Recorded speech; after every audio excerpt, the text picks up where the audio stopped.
To left center. Can Andrew catch up with it? A diving catch ends the game! Hit to deep right center field. Andrew Jones. Oh, good night. That's why that man's a Gold Glover. I mean, that saved 3 runs. Where Singles Would Go to Die by D.M. Magee, 2024. He'd lean forth an inch, closer and closer. We all came to see 25. Our pitchers were fearless, on the hill with no worries, backed by the greatest center fielder alive. Into the gap? Ha, that's a laugh. Jones was faster than light. Andrew would dart more like an art, the crowd oohing and awing with sighs.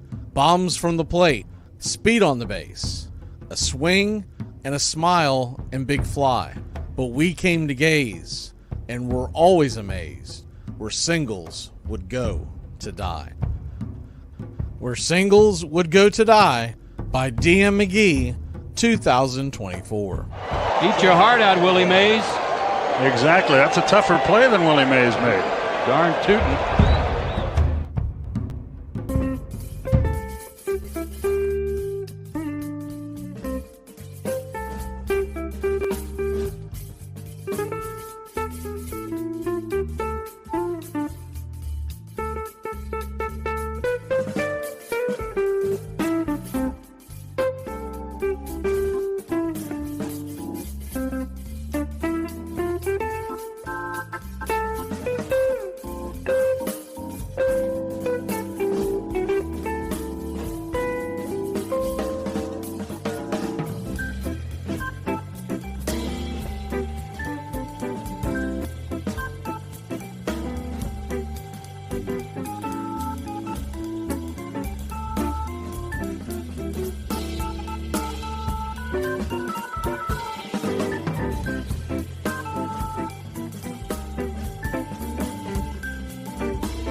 Hey Braves Country, I'm Mac Magee.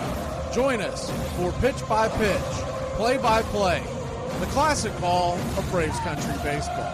We're bringing you Atlanta Braves baseball all year long.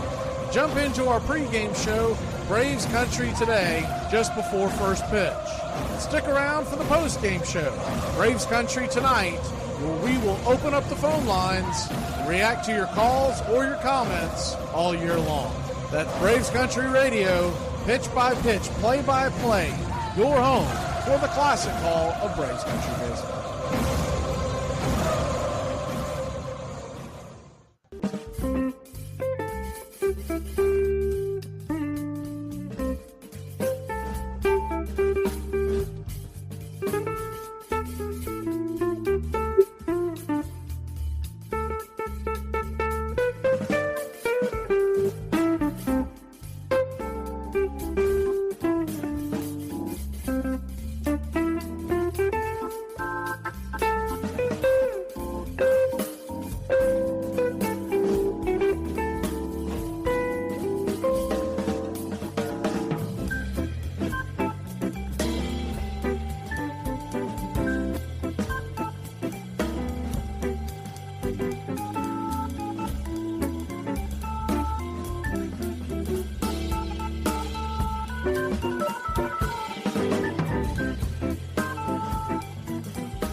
You're listening to Braves Country Radio, your home for the classic call of Braves Country baseball.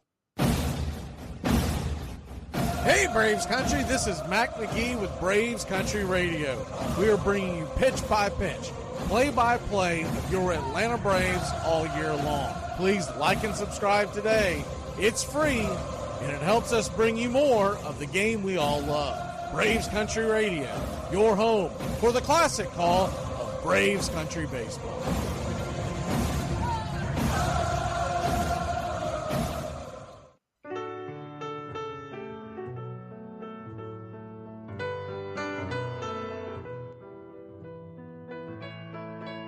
Casey at the Bat by Ernest Lawrence Thayer.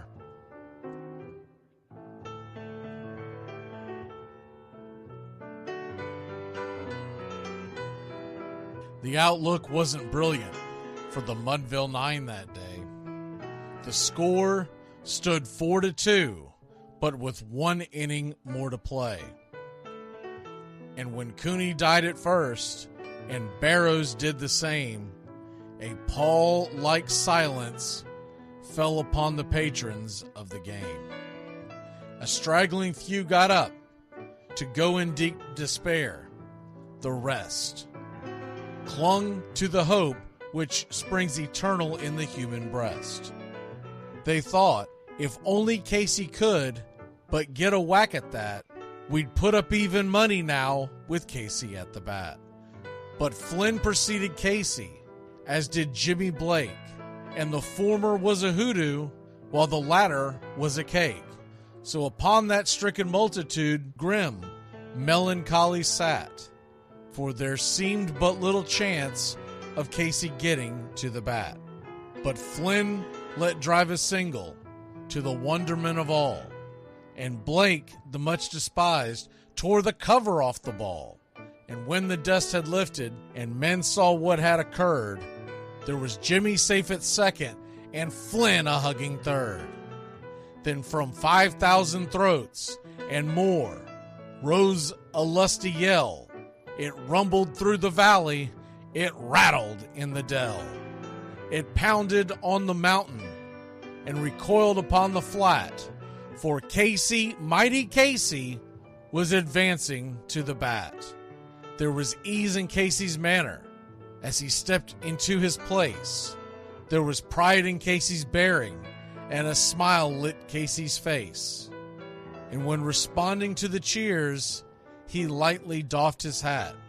No stranger in the crowd could doubt 'twas Casey at the bat. 10,000 eyes were on him as he rubbed his hands with dirt. 5,000 tongues applauded when he wiped them on his shirt. Then while the writhing pitcher ground the ball into his hip, defiance flashed in Casey's eye, a sneer curled Casey's lip. And now the leather-covered sphere came hurtling through the air, and Casey stood a-watching it in a haughty grandeur there. Closed by the sturdy batsman, the ball unheeded sped. "That ain't my style," said Casey. "Strike one," the umpire said. From the benches black with people, there went up a muffled roar, like the beating of a storm waves on a stern and distant shore. "Kill him! Kill the umpire!" shouted someone on the stand, and it's likely they'd have killed him had not Casey raised his hand. With a smile of Christian charity, great Casey's visage shone. He stilled the rising tumult, he bade the game go on. He signaled to the pitcher, and once more the dun sphere flew. But Casey ignored it, and the umpire said, "Strike two!" "Fraud!" cried the maddened thousands, and echoed answered, "Fraud!" But one scornful look from Casey, and the audience was awed. They saw his face grow stern and cold. They saw his muscles strain. And they knew that Casey wouldn't let that ball go by again. The sneer is from Casey's lip. His teeth are clenched in hate. He pounds with cruel violence his bat upon the plate. And now the pitcher holds the ball, and now he lets it go, and now the air is shattered by the force of Casey's blow. Oh, somewhere in the favored land, the sun is shining bright. The band is playing somewhere, and somewhere hearts are light. And somewhere men are laughing, and somewhere children shout. But there is no joy in Mudville. Mighty Casey has struck out. Casey at the Bat, Ernest Lawrence Thayer, published June 3rd, 1888. San Francisco Examiner.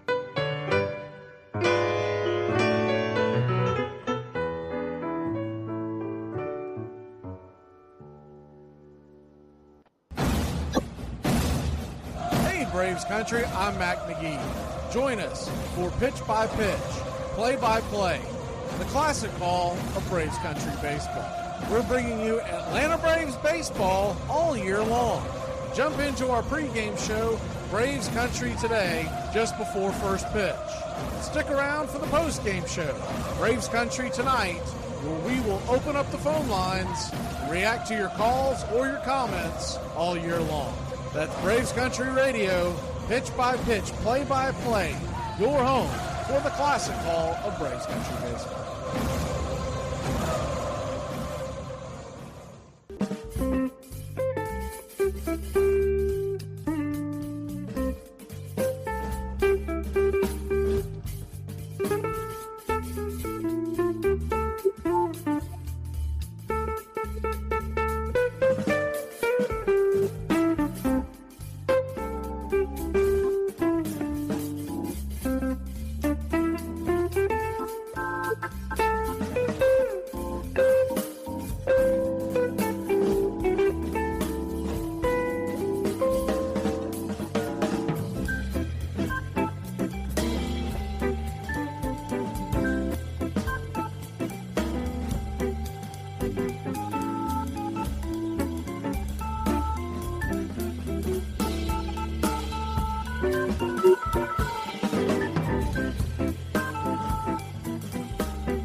What's up, Braves Country? Looking forward to a great Atlanta Braves season. See y'all at the ballpark. Love you.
Lineup for Braves Country by DM McGee, 2024. A is for Aaron. the Hammer and Hank, the real home run king. Take that to the bank. B is for Bobby. Cox never cowered. He'd give Blue quite an earful on his way to the showers. C is for Chipper. Don't call him Larry.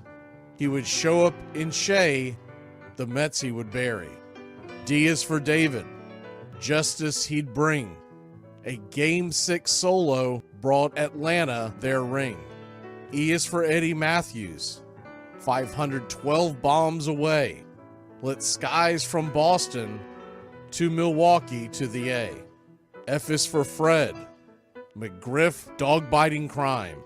A fire was lit the day he arrived. G is for Glavine. Southpaw winds and kicks. Changing speeds east and west. A gem in Game 6. H is for Harry and his brother George Wright. The father of baseball, Boston pennants in flight. I is for inning, ending double play. Riley to Ozzie to Olsen all day. J is for Jones. Andrew let her fly. And his gloves in center is where singles would die. K is for strikeouts. A plenty from Strider. The quads in the stash, getting swings from that slider. L is for Lopez. Javi to B-Mac. Travis and Smurf, we've been lucky to see that. M is for Mad Dog. He won 355. Could swat flies with the changeup and still bust you inside. N is for Necro. He got to the hall by bending and knuckling and floating that ball. O is for Otis. Old Nixon could fly. The catch at the wall baffled our eyes. P's still for Peterson. We were all rockin' pearls. With Eddie and Jorge, we were out of this world. Q is a quandary for why Dale is not in. Murphy MVPs again and again. R is for ranking. The top pitchers lore. Remember Kid Nichols, 107 WAR. S is for Smoltzy. The big three in the hall. When the game's on the line, you give John the ball. T is for Tyler. Matzik and the gift of 2021, the entire night shift. U is for Chavez, but we say Uncle Jesse. The frames, the release, kept the batters guessing. V is Van Weeren. Skip Carey 2. Don Ernie Joe, the tales from the booth. W is Warren. Spawn Johnny Sane. They'd ride him in Boston and then pray for rain. X is Mazzoni. Yeah, X marked the spot. Leo rocked next to Bobby, and his pitchers stayed hot. Why it makes us feel young, the game's main appeal. Chopping through the battery, there's no better feel. Z is for Zip Boom Bam, Rama-Lama Ding Dong. Throughout the summer, we sing that song. From AJ to eyeglasses and a hell of a pen. Mad Max, Uncle Charlie, win after win. A cannon from short, and RC you later. Acuna Matata, there is no one greater. Though you can't fit them all when you just A to Z. Think of your favorites in the rafters we see. I started with 3, then 10, 25, 47, 31, and of course 29. Let's not forget 21, 41, 35, the great 44, or 755, and old number 6, who led his great teams. The pennants were flying. It felt like a dream. From Boston to Milwaukee to Atlanta's TBS, a family, a tradition, Braves Country's the best.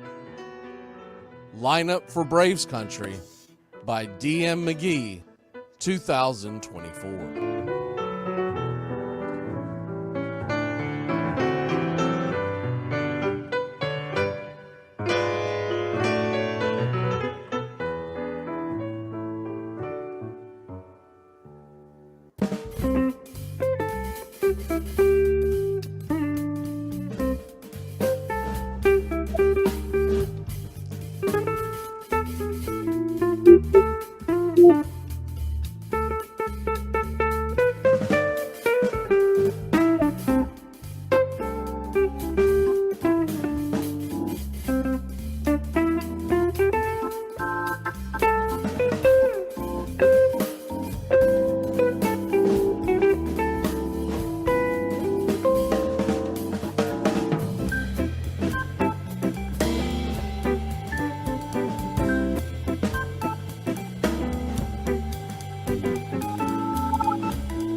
Join the Country Club today. The first month is free. You'll have access to badges, one-of-a-kind emojis to display your Braves pride throughout the ball game. You'll also get instant access to our video drops. Members-only chat, wallpapers, and more is on the way. Help support Braves Country Radio. Join the Country Club today.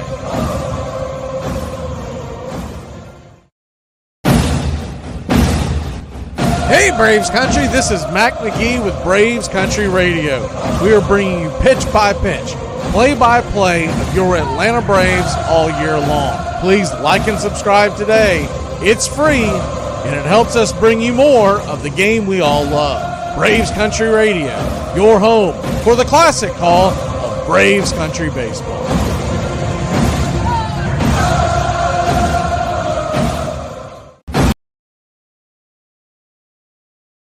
You're in Braves country.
Good evening, Braves country. How the hell are you? Hope you're having a great Saturday night as we're getting ready for pitch-by-pitch, play-by-play of your Atlanta Braves.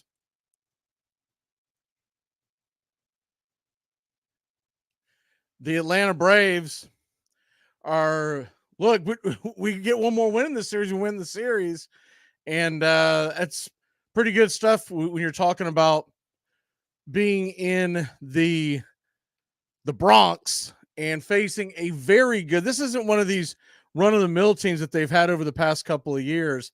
This is a very good Yankee team. Talked about it last night, how going into last night, they were tops in baseball, tied for the best record in baseball. So this is a very good litmus test. If we can win a series here in the Bronx, man, that would be great, considering all the stuff that we've seen this offense go through, all the stuff that we've seen the team go through. We saw the team really struggle against the Dodgers. That I would say is the other big test that we've had so far.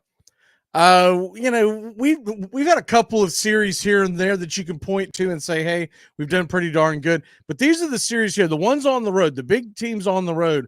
If you can win those games, I really think it speaks to a lot of what this team could do.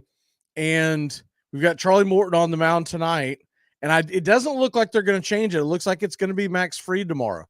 So unless we get some late news tonight after the game, it looks like it'll be Max Fried versus Nestor Cortes. And I like our chances a lot in that game. Tonight's going to be a coin flip. We know that Charlie Morton can go out there and pitch really well from times. And then other times it seems it'll be one, maybe two innings where he's really, really struggling, right? Where he's, not locating his pitches well and getting pounded. And it's one of the reasons why he's got a 3.91 ERA is because there are times where he's looked unhittable. There are other times where he's looked like he can't get an out. And so, look, a lot of that's got to do with the fact Charlie Morton's 40 years old. And we look at what he's done here recently. Recently, he went out there against Tampa Bay and shoved, only gave up one run, 8 strikeouts. It was a great outing for him last Saturday. And so he's had a full week of rest to get ready for that one. The outing before that, the Saturday before that, so there's no rhyme or reason as far as rest is concerned. He went out against Washington and got lit up, 5 innings, 4 earned runs, gave up 7 hits, and we got the L on that one. You go to the start before that, it was against the A's. It was against the A's at home on a Sunday, and he pitched really well, 6 innings, actually he gave up no runs. We gave up 1 run. And I don't go more than 5 starts back on any pitcher because what they're doing 6, 7, 8 starts ago is not what they're doing now. 4 starts ago, he had a real rough one. Evidently, Washington's got his number. He gave up 8 earned runs in the one in Atlanta versus Washington. And then against the Cubs back on May 21st, 5 innings, 1 earned run. So it's been a mixed bag of tricks. It's almost felt like it's every other start he's done really well. Well, that would mean that he's due for a bad game this start. Hopefully that's not the case. Hopefully he can go out there and pitch well. Now, as far as his opponent, Marcus Stroman, he's got a big name. And he signed for some pretty big dollars. But if you look at his stuff, and he's got a 3.08 ERA that you can't sneeze at that, right? But if you look at his stuff, he's not overly dominant. He is a guy that has, what is he sitting here? 61 strikeouts, right? Through 61 strikeouts through in a 1.3 whip, which tells you he's letting a lot of guys on base. 63 strikeouts through 84 innings, so not a high strikeout rate. Charlie's got a much higher strikeout rate. And that means the Braves ought to put the ball in play. He's given up 10 home runs in those 84 innings. So you like the Braves' chance to go yard. By the way, the wind is going from right field to left field at about 8-9 miles an hour. So not a strong wind, but if anything's going to get knocked down, it would be anything going towards left field. The The other thing that I look at, not only does he have the 10 home runs, of those 61 strikeouts in the 84 innings, 38 walks. So if the Braves are patient, he'll pitch himself into trouble. But that's the key. Is he patient? Will he be patient? Because if he's patient, if we are patient, it looks like he's going to work himself into trouble. 38 walks in 84 innings. That is a high number. Charlie Morton, who walks a lot of folks, mainly because a lot of times he'll plunk somebody on the back foot with that curveball. He only has 30 walks. So 38 walks is a high number. And let me see if there's any questions or comments here before we give you our pick of the day. Let me see here. See what we got here. Don't see anything. I don't see any questions or anything like that. I'm looking at the numbers, career numbers against Stroman, and there's a lot of people you can pick from to like tonight. But the one I'm going with, my pick to click, is going to be Ozzie Albies. He's not gone yard against Stroman, but he has 18 at bats. So a pretty good sample size. He's 7 for 18 lifetime, a 389 average. Only 2 strikeouts. Other guys that you might look to have a good night tonight, Olsen is 3 for 7 with the home run, but I picked Olsen last night, so I didn't want to go back to back. Riley, not too shabby. He's 2 for 7. Darnold's 1 for 4. Laureano, to be noted, he's 0 for 5. He's getting the start. They're putting Duvall on the bench, and I think that's just because Laureano poured in with some hits last night, and they're trying to give Duvall some rest because he just looks like he's just not quite clicking at the plate. And the other big thing, we got a couple of things that we'll get into during the broadcast that I've got jotted down. We don't have time to get into it right now. Kelnick, if you're wondering, he's 1 for 3. So very small sample size there. Ozuna's 1 for 4. So there you have that. So I'm going to take Ozzie Albies. I'm going to take a higher scoring game because I think we're going to need some runs to get to this Yankees team. I expect the Yankees to score some runs against Charlie Morton. And looking at some of the higher numbers against Charlie Morton, man, Juan Soto scares the hell out of you. 7 for 11 against Charlie Morton lifetime, 3 home runs. He's batting .636. Verdugo's in the lineup tonight. He wasn't in the lineup last night. He's 5 for 10 lifetime versus Charlie Morton. Stanton is 10 for 34, and he's got 2 home runs. Judge, oddly enough, 4 for 26, but he does have a home run against Charlie Morton. So we'll see how that plays out, but I'm going Ozzie Albies 7-5. If y'all got predictions, throw them in the chat. Always good to see what people are thinking. And we're going to step aside for a second and get you the lineups, pitch by pitch, play by play. First pitch is an earlier one today. It's 7:15. We got a jam. Like me, you can't smoke like me. So don't try and be like me. Let's party together.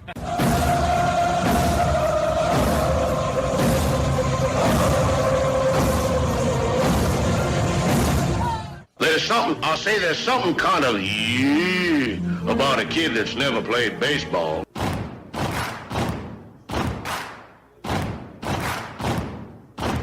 Baseball is a beautiful thing. It's more beautiful in an old park. It's asymmetrical and quirky. But even in a dome with artificial turf, it's beautiful. The way the field fans out, the choreography of the sport, the pace and rhythm of it. The fact that pace and rhythm allows for conversation and reflection and opinion and comparison. In right field, the crowd is tormenting Strawberries, singing, Darryl, Darryl. Little roller up along first, behind the bag. It gets through Buckner. Here comes Knight, and the Mets win. And there's a fly ball deep to left. It's on its way. There it goes, and the Yankees are going to the World Series. Ground ball stabbed by Folk. He has it. He underhands to first for the first time in 86 years. The Red Sox have won baseball world championship. Can you believe it? It's a pastime, something you do. It's entertainment, something you watch. And it's a shared experience, something you talk about and read about. But you can apply those same 3 criteria to other things. What makes baseball special is that it's the best game that's ever been devised. Smith corks one into right down the line. It may go. Go crazy, folks. Go crazy. Sure as God made green apples, someday the Chicago Cubs are going to be in the World Series. A little bouncer slowly toward Bryant. He will glove it in front of Rizzo. It's in time. And the Chicago Cubs win the World Series. Cubs win. What a lucky break. The good Lord wants the Cubs to win. How can you not be romantic about baseball? If baseball is about caring, about loyalty and rivalry. Braves fans are on their feet hoping for some kind of a bleeder or a seeing-eye single. Here's the 1-2 pitch. Fastball hit high and deep down the right field line. It's going back, back, back. Is it fair? Is it zip, boom, bam, it's gone! Ram-a-lam-a ding dong, a 3-run shot, and your Atlanta Braves have taken a 1-run lead. She's gone, baby! There's a very peaceful thing. It was created and played in pastures and meadows. There's grass, there's outdoors, there's everything that people thought was American and feel about America. You get in a ballpark, and it's the wonder of walking through that dark tunnel and seeing a huge open space where men play the little boy's game.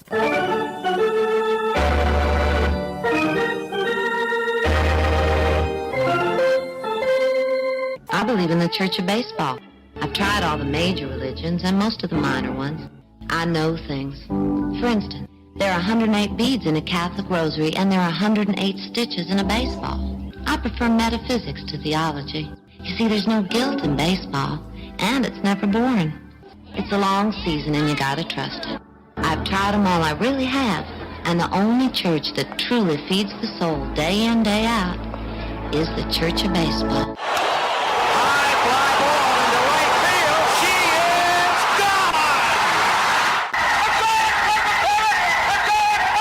Swung line drive left field. 1 run is in. Here comes Reed. Here's the throw to the plate. He is safe. You're in Braves country. If there's a bigger thing going on right now, I don't know what it is. We're down to 1 strike here. Gurriel, the last hope for the Houston Astros. Here's the 0-2 pitch. Swung on, bounced over to Dansby. Dansby fires it over to first, and here comes the dog pile. Fire the cannons in the battery. Do the chop all throughout Braves country. Pop that top. Your Atlanta Braves have won it all. Oh, say can you see by the dawn's early light what so proudly we hailed at the twilight's last gleaming, whose white stripes and bright stars through the perilous fight o'er the ramparts we once were so gallantly streaming, and the rockets red bombs bursting in air gave proof through the night that our flag was still there. Oh, say does that star-spangled banner yet wave o'er the land of the free and the home of the brave? Play ball.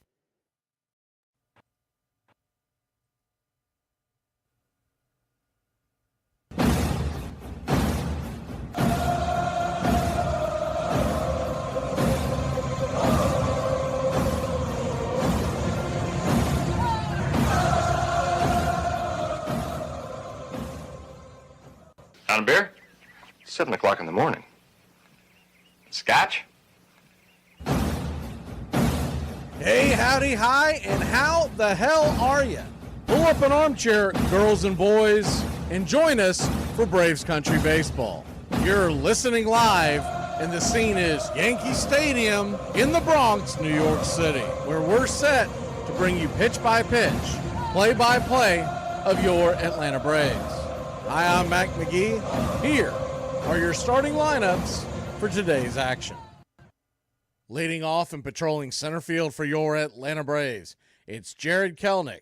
6 home runs, 19 RBI, 2 stolen bases, batting .268. Batting second, playing second, Ozzie Albies, a .266 average with 6 home runs, 37 RBI, 5 stolen bases.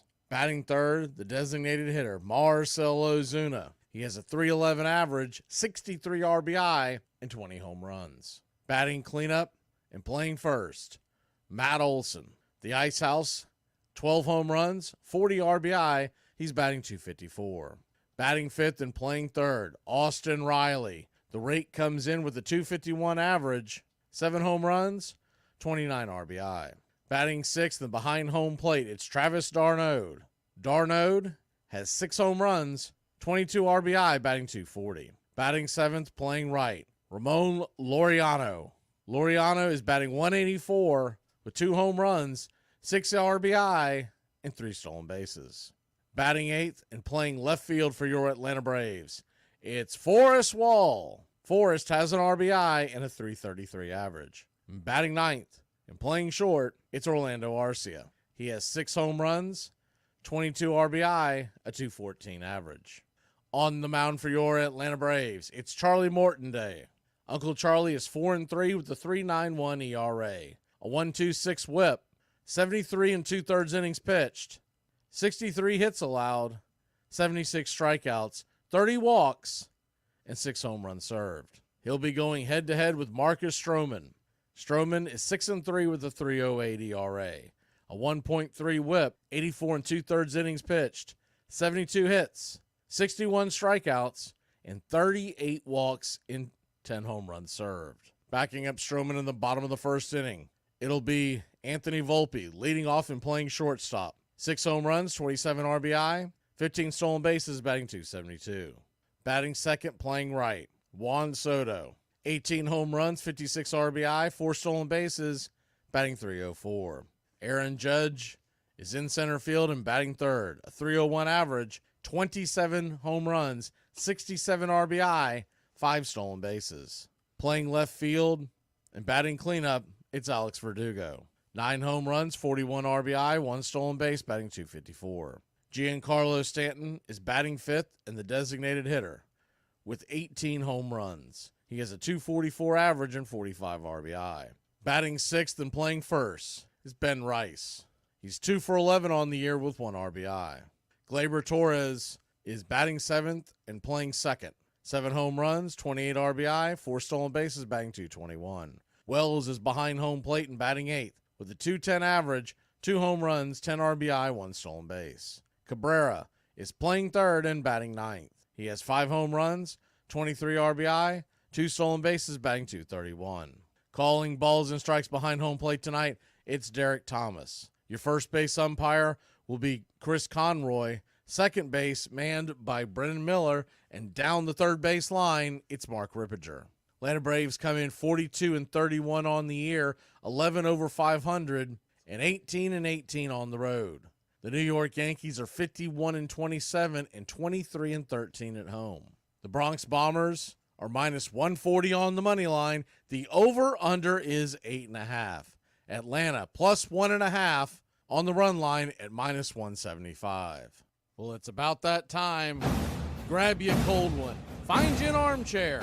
It's Braves Yankees Game 2 of a 3-game set. Braves have a chance to win the series tonight or look towards the rubber match on Sunday afternoon. We've got the Uncle Charlie emojis kicking in the chat for you country club members. And Braves country, get your game face on.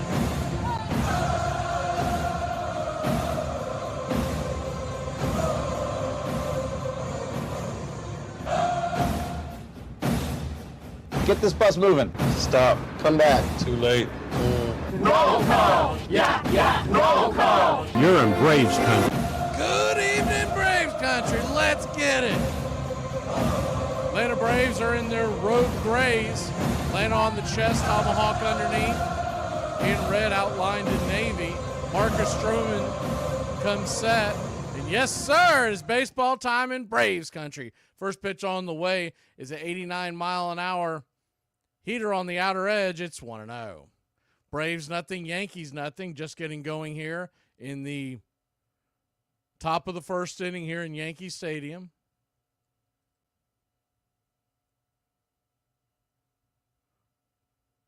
The 1-0 pitch.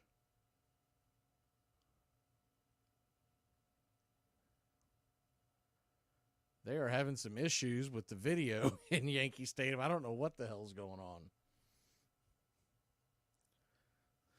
So we'll wait for them to get that organized.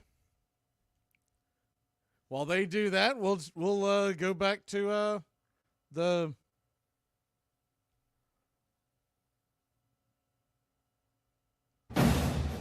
roll call. Very odd. The only video they have showing is way back behind the plate. You can't see a thing. Good evening, Country Club members. You're getting the same thing if you were not alone. Good evening, JC, Charlie Pittman. We see the GOAT, AY, Nathaniel. We see Robert. Gary the Real McCoy is in the chat. I believe Edward Spry's here, but I don't see it on my video. And we're finally back to the action. I don't know what in the world Fox is doing, but there's 2 outs. Looks like that Ozzie Albies grounded out. So there's 2 outs and nobody on as we go back to the play. Someone's getting fired in the Fox production booth. Marcell Ozuna steps in. First pitch on the way. 89 up top. Misses high. It's 1-0. The 1-0. Good evening, Daryl Burnett. Country Club member. The 1-0. Outside wide 2-0. Good evening, Jack Soul, who was gifted a Country Club membership today by Charlie Pittman. The 2-0 pitch is sawed off foul, back out of play. It's 2-1. Also in the chat, in Braves Country, we've got John, Alabama. I saw Marguerite. The 2-1 pitch, swing and a miss, chase that slider down and away, 2-2. Who else do we have in the chat here? If we've missed anybody, jump in. I'm scrolling through. Good evening, Travis. Glenn. The 2-2, way outside, wide, 3-2. So a 3-2 count.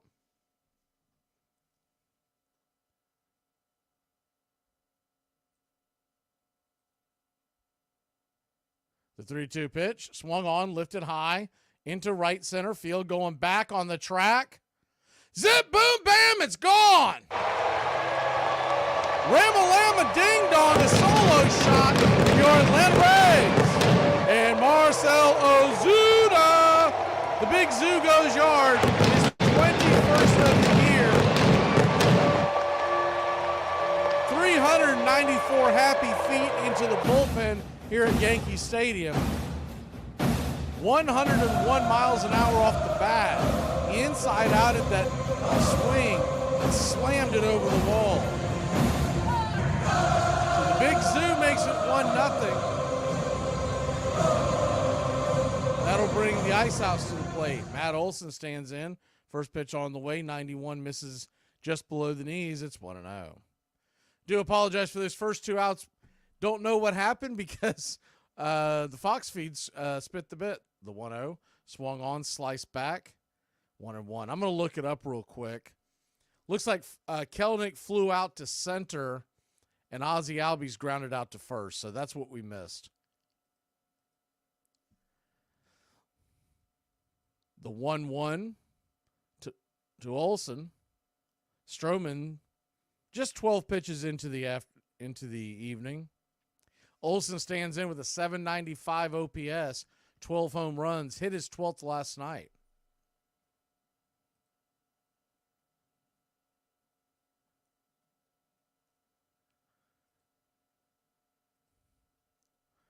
Braves 1, Yankees nothing. Bit of a delay out here on the field. This time it does not have anything to do with the Fox production team.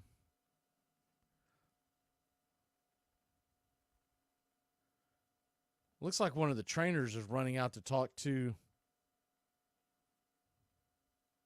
Stroman. While that goes on, we're going to go ahead and check the scoreboard. Unless they start flipping pitches up here again. The out-of-town scoreboard. Well, back to the action. The 1-1 pitch. Real bumpy first inning for everyone in the Bronx. The 1-1 is called for a strike on the outer edge, 1-2. So a 1-2 count. A lot of games already in the books today. The 1-2 pitch. Outside, high and wide. 2-2. Mets got pounded by the Cubs today, 8-1. Chicago jumped out to a 5-run lead in the first and never looked back. The 2-2 pitch. Swing and a miss, strike 3. We'll get you the scores when we come back. Braves lead at 1-0 off the bat of the Big Zoo. You people that walk in the middle of a parking lot, like right down the middle, are wild to me. And then you turn around and you're like, oh, I had no idea there was a car behind me in the middle of a parking lot. Must suck to suck. There's way too many people outside. You know that there was an illegal gambling operation going on just down the street from where you live? No. It was illegal. What that's that? I ain't heard nothing about that. Armchair. Cheating on me? That's easy. But trying to stop your car with no brake pads ain't. The Steve Bartman incident was a very controversial play in which Bartman accidentally prevented a Cubs outfielder from catching a ball, which then spiraled into the Cubs losing the game and eventually the championship series. Cubs fans were livid with Bartman, but the actual Cubs team was apologetic. In fact, after winning it all in 2016, the Cubs decided to give Bartman a World Series ring. They should have x-rayed your head at the hospital. They did. And for your information, they found nothing. On November 13th, 1911, John Jordan O'Neill, who would one day become one of baseball's greatest ambassadors, was born in the Gulf Coast port town of Carabel, Florida, the grandson of a slave. Every town had a baseball team. In my town, Carabel, they had a little local baseball team, and my father played on the baseball team. It was only 4 high schools in the state of Florida a black kid could attend, so just elementary education. Well, so I've got to go to the Sarah Field. And in that Sarah Field, I was a box boy. I'm sitting behind the boxes one day, and it was hot in Florida, and I was sweaty, and that muck was, I'm itching, and I said, damn, it's got to be something better than this.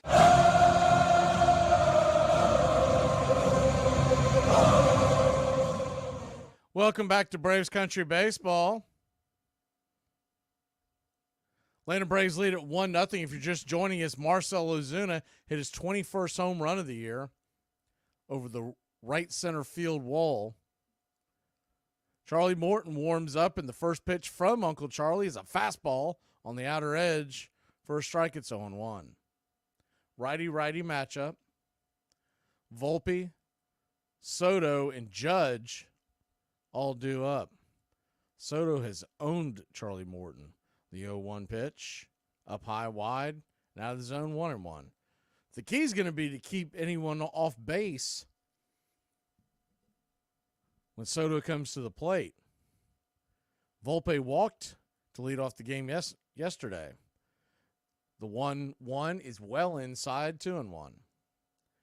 Other games in the books. Philadelphia pounded Arizona 12-1. Wheeler gets his 9th win of the year. The 2-1 pitch to Volpe, way outside wide, ball 3-1. Milwaukee and San Diego are scoreless. That game is in the first. The 3-1 pitch, swung on, chopper, back to the mound. Morton's got it, flips it to Olsen. We'll take a 1-3 put out to start the game. St. Louis all over San Francisco today, 9-4. Hicks gets his 4th loss of the year. Mikolas goes to 6-6. Texas and John Gray shut out the Kansas City Royals. Michael Walker coming off the IL. Texas wins at 6-0. Those runs were not given up by Walker. He gave it 1 run in the 4th, and that was it. First pitch on the way to Juan Soto is a bender right there at the knees. It's 0-1. The 0-1. Righty-lefty, curveball down and in, 1-1. Pittsburgh beat Tampa Bay 4-3 earlier today. Jared Jones gets his 5th win of the year. Minnesota pounds Oakland 10-2. The 1-1. Outside wide. Good take by Soto, 2-1. Cleveland 6-3 over Toronto. Houston 5-1 over the Baltimore Orioles. Burns getting the loss. The 2-1 pitch. Down and in. Ball 3, 3-1.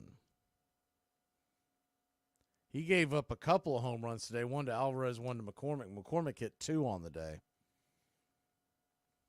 He being Burns. Boston held on and beat the Reds 4-3. So the 3-1 pitch to Soto. Inside misses, ball 4. So Soto heads on down to first, and Morton, well aware that he's 7 for 11 lifetime on him, so pitch carefully. But now you got Aaron Judge to the plate. Now Aaron Judge has a lifetime of 154 against Morton. He does have a home run, and, well, he's Aaron Judge. Colorado, Washington later tonight at 9 o'clock. Angels and Dodgers at 10 o'clock. Glasnow on the mound for the boys in blue. First pitch on the way to Judge is a curveball down and away. It's 1-0. Chicago White Sox 5, Detroit 1. That's a final from earlier today. And the Mariners smoked the Marlins as the 1-0 pitch. Right there at the knees, but the call was blown by Derek Thomas, 2-0. In fact, Darnold even paused as he went to throw it back. He couldn't believe that wasn't a strike. So the 2-0 to Judge. Righty, pitch on the way. Swing and a miss. Curveball off the edge, 2-1. This offense is hard enough to pitch to without Derek Thomas blowing calls left and right tonight. Hopefully he straightens up.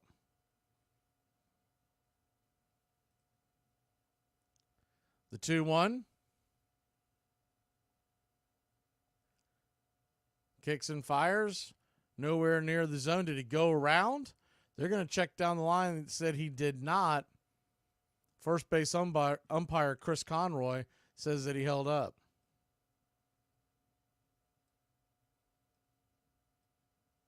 The 3-1 pitch on the way, swung on. That ball is lifted high and deep into right field, and that's gone.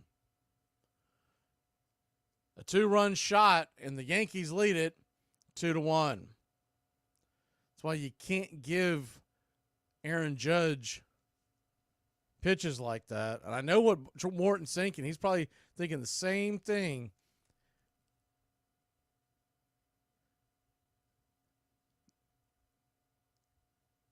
The count would not have been 3-1, and he would not have been able to sit fastball right there. But Thomas spit the bit, and Judge took advantage of it, and the Yankees lead it 2-1. So the Braves got to get back to work. Verdugo comes to the plate, and he has hit Charlie well over the years. First pitch on the way to Verdugo is nowhere near the zone, outside, high and wide. It's 1-0. Remember, Charlie Morton played a lot of his career here in the American League East. These guys are very familiar with him. The 1-0.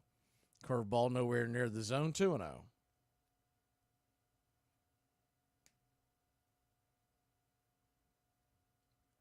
So a 2-0 count. Righty-lefty pitch on the way, nowhere near the zone, ball 3. Charlie Morton struggling here in the first inning. He's given up a 2-run home run. He's only gotten the 1 out, the leadoff hitter, which was a comeback, a hard hit ball to 3-0. Swing, that ball's lifted high into right field. Is it going to stay fair? If it is, it's trouble. It is foul into the upper deck, but foul by about 20, 25 feet.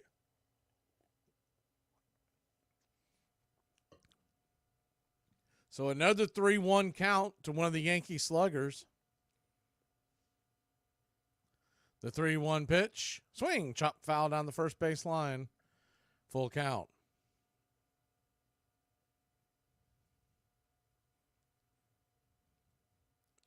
Braves 1, Yankees 2, just getting going here in the first. Like I talked about at the beginning of the game, I thought we would need to score some runs today to win this thing. The payoff pitch. Down and in, ball 4. The Charlie Morton walks another. Second walk of the game.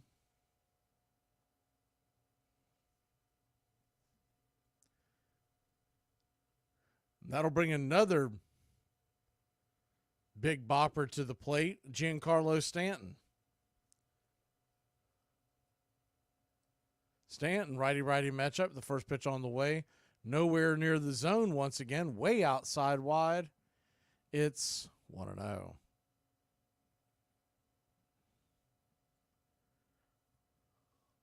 The 1-0. Lifts and kicks and fires. Swung on. That ball's hammered over to the right side, but Ozzy's got it. Fires it over to Arcia, and it's going to be an inning-ending 4-6-3 double play. A thing of beauty. We'll be back in a flash here on Braves Country. I think I have Alzheimer's because I can't remember when I asked you for your opinion.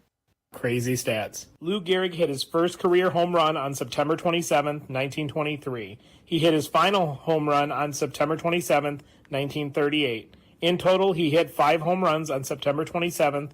2 of those came off of Hall of Famer Lefty Grove in 1931 and 1933. She said, this is the definition of the female gaze. What? Like lesbians, dude? The female gaze.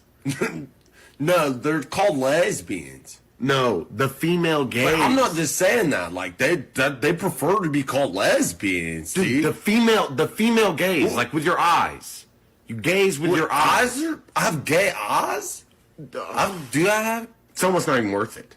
No, oh my god, dude. Oh my god. No, oh my god, me, dude. You're the one that don't know the word lesbians. I know the word lesbian, dude. I mean, like to see, like they don't see different, dude. I'm telling you, they don't see any different, though. I'm done. I've done the research, dude. I've watched, like, a ton of footage. Though Ty Cobb and the Washington Senators star pitcher Walter Johnson were the decade's greatest players, a host of other stars vied for an adoring public's attention. Tris Speaker was Harry Hooper's teammate, the Boston Red Sox regal center fielder. A former rodeo cowboy whose fans called him the Gray Eagle, he transformed outfield play. He played so shallow that he often recorded unassisted double plays at second base. He threw out a record 35 American League base runners in a single season twice.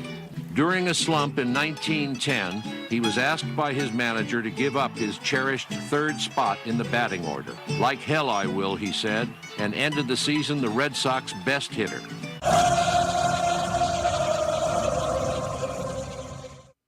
Welcome back to Braves Country Baseball. Atlanta Braves trail this one 2-1. As we head to the top of the second inning, it's going to be Austin Riley, Travis d'Arnaud, and Ramon Laureano all coming to the plate, all right-handed bats. Riley batting .251 with a .744 OPS gets set to step in. Braves wearing their road grays with the Atlanta on the chest, tomahawk underneath, all in red outlined in navy. Navy ball caps and the white A on the front. First pitch on the way is a strike right there on the outer edge. It's 0-1. Yankees in their classic home pinstripes.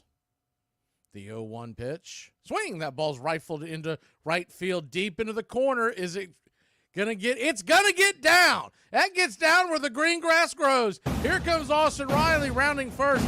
He's heading to second.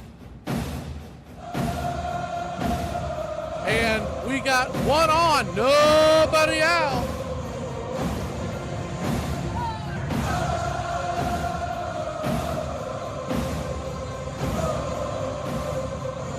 The ball was on the outer edge, and he slammed it into the right field corner. They were playing Riley to... They were playing him to pull in the outfield. He shot it right close to about 15, 20 feet from the foul pole, slamming up against the wall. First pitch on the way to Darnode is called for a strike right there. It's 0-1. Yankees outfield defense is not the best. They've traded defense for unbelievable power. The 0-1. Swing and a miss up top. It's 0-2. So you can go on Soto, the right fielder, and Judge, who really is a traditional right fielder, is out there playing center. The 0-2 pitch to Travis. Swing! That ball's lifted high, but not very deep. Camping underneath it is Aaron Judge. He'll make the catch. One away. Verdugo out there and left. He's a solid left fielder.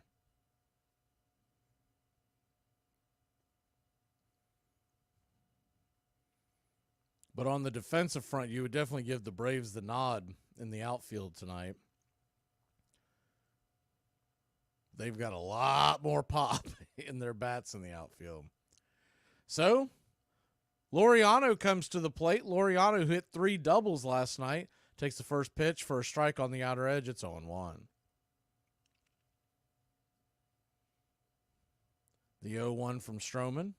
Kicks and fires. Swing! That ball's rifled into center field. That's going to get... Aaron Judge makes the catch. Running catch.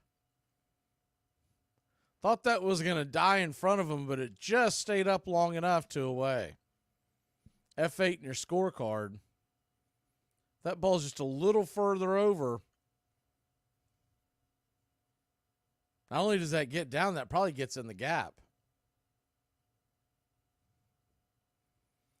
So Riley standing at second. Now 2 outs. Forrest Wall will try to get him home. First pitch on the way to Forrest is 90 at the knees. It's 0-1. Forrest 2 for 6 on the year. 1 RBI. So batting .333. Ton of speed. The 0-1 pitch. Swing, pops it up into center field. Judge is going to make the catch, and that'll end the inning. So Riley gets on, but no one can get him over and in. We'll be back in a flash. Braves 1, Yankees 2 here in the Bronx. Oh my God, you smell like weed. Oh, well, you smell like your husband left you for a younger woman, Carol. Shut the up. Welcome to a day in the life of an umpire in the late 1800s. Many were ex-ball players with little to no prior experience. One umpire presided over a game, and that one umpire worked the entire homestand. They would stand behind the catcher until someone got on base. Once someone got on, they would move behind the pitcher and call balls and strikes from there. They were often responsible for many things at once, making sure runners touch bases, keeping an eye on the ball, and calling close plays. Sometimes all at the same time. It wasn't until 1885, 9 years after the first professional umpire, before they began wearing chest protectors for the first time. They were paid $5 by the home team per game. The home team chose the umpires from a list of 5 names submitted by the visiting club. Umpires were routinely spiked, kicked, cursed, and spat on by players while fans hurled debris at them from the stands. Despite there being no dress code, they often wore a top hat, a Prince Albert coat, and a cane. There was a high turnover rate due to low pay and poor working conditions. Question 2. Who would you rather spend the night with? A, your wife, or B? B. Kirk Gibson walking off Game 1 of the 1988 World Series is one of the most iconic home runs of all time. Despite how famous the play is, nobody knows where the home run ball itself is located. The bat, helmet, and jersey from that moment are all accounted for, but the ball has seemingly disappeared. Walk around Walmart eating grapes all day, nobody says a word. I open one Miller Lite, they call it law. Eddie Collins first played in Connie Mac's celebrated $100,000 infield. but was sent to the Chicago White Sox when Mac sold off his championship team. Collins hit over .340 for 10 seasons and played second base with such cheerful confidence in his own skills that opponents and teammates alike called him Cocky Collins.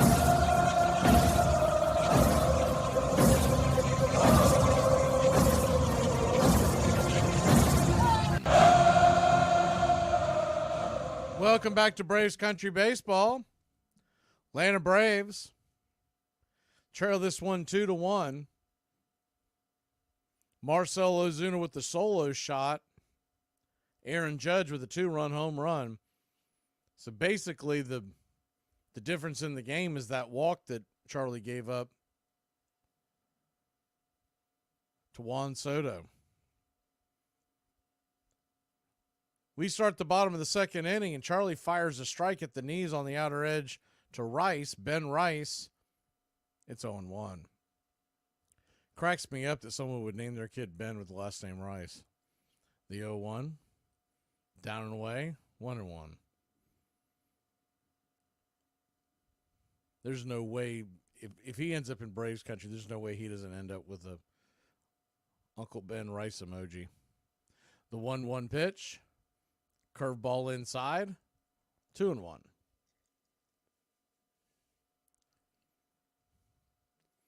So a 2-1 count. Righty lefty, batting 182 on the year, just got called up. The 2-1 swung on, banged on the ground over to Ozzie. Ozzie got it, flips it to Olsen. 4-3 on your scorecard, 1 away.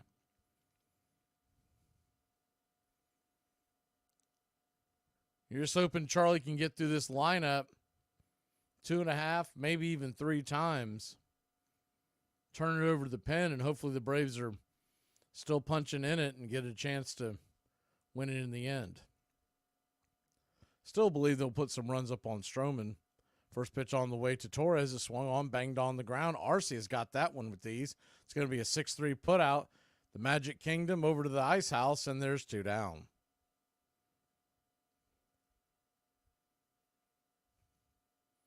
Two down. Bottom of the second inning.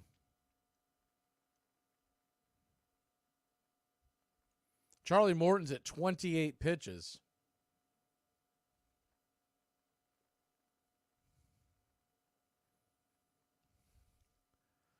First pitch on the way to Wells, the hind catcher. He swings at it. He drives it in center field, but that'll be get caught by Kelnick. And I'll tell you what, that's what the doctor ordered. Man, a 4-pitch inning. We'll be back in a flash. So I was on my way home the other day, and I seen this homeless man. I stopped to check on him. He said, "Hey, bud, you couldn't spare a couple dollars, could you?" I opened my wallet and had $2 in it. I said, "Yeah, I got $2 here," and went to hand it to him, and I stopped and I said, "Hey, I'm just curious. You gonna spend this money on alcohol, are you? Whiskey, wine, anything like that?" He said, "No, sir." I said, "I quit drinking many years ago." I was like, "Well, all right, that's good, but you ain't gonna spend it on gambling, are you? Like lottery tickets and stuff?" He said, "No, sir. I quit that gambling years ago. I'm just trying to get day by day, man. Every little bit helps." I said, "All right, well, you ain't gonna spend it on them there drugs, are you? Cocaine, marijuana, methamphetamines?" He said, "No, I give up doing the drugs too, bud." He said, "I'm just trying to get myself together." I said, all right, well, hold on. You know what? I'm going to take this $2 back home, and I'm just going to take you with me. And I'm going to get my wife to cook you a hot meal." And he said, "Well, I'm much obliged, sir. I surely appreciate it." He said, "Well, why would you do that?" I said, I just want to show what happens if I was to quit drinking, lottery, and get off cocaine." First baseman Hal Chase, Prince Hal, was charming and skilled enough to have become one of baseball's most popular stars. But he was also so unabashed about consorting with gamblers that 3 different managers accused him of throwing game, and fans took to chanting, "What's the odds?" whenever he took the field. Chase was a great fielding and decent hitting first baseman for the New York team in the American League. He was a gambler, and he ran with the gambling crowd, and he lived very well on the winnings that he got from making errors when he needed to make errors. He was a scary figure. Scary because he was tolerated, scary because of what he did, scary too because in 1916, as Christy Mathewson, the great Christian gentleman, is completing his career with the Cincinnati Reds, Chase is on that team, and Chase's open vituperative scorn for somebody who lived so well and so purely was beyond ugliness. Welcome back to Braves Country Baseball. Atlanta Braves trail this one 2-1. We head to the top of the third inning.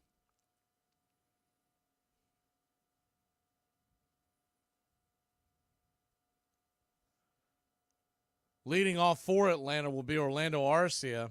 After that, we'll flip the order over, and it'll be Kelenic and Ozzie.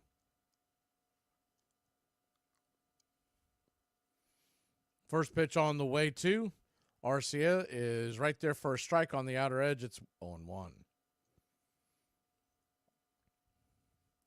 The 0-1.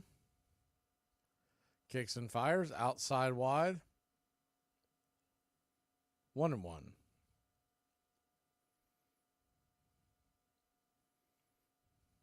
The 1-1 from Stroman is 27th of the night. Down and away. Ball 2, 2-1. He threw 6 different pitches, Stroman does. He's got a sinker that he relies on heavily, and then pretty evenly, as the 2-1s well off the plate, 3-1. Pretty evenly, you'll see the slider and the cutter going back and forth. Not much of a difference in the pitches, just the shape. And then the curve and the split are also just below that. Every once in a while, the straight four seam. The 3-1 pitch swung on, chased that one off the plate, pops it up. Back foul, thankfully over towards the dugout, full count. Arcia chased ball 4. One of the reasons why Stroman doesn't throw that four-seamer very often, doesn't throw a lot with a lot of heat, is the payoff pitch. Swing and a miss, strike 3. Orlando Arcia's struggles continue. 1 away. He comes in at about 90 miles an hour, so he's really just trying to change in and out, up and down in the shape of the pitches. But also his four seam has been known to just not get much movement, so it almost sits on a tee. First pitch on the way to Kelenic is way outside wide. 1-0. Kelenic 0 for 1 on the day, flew out in the first.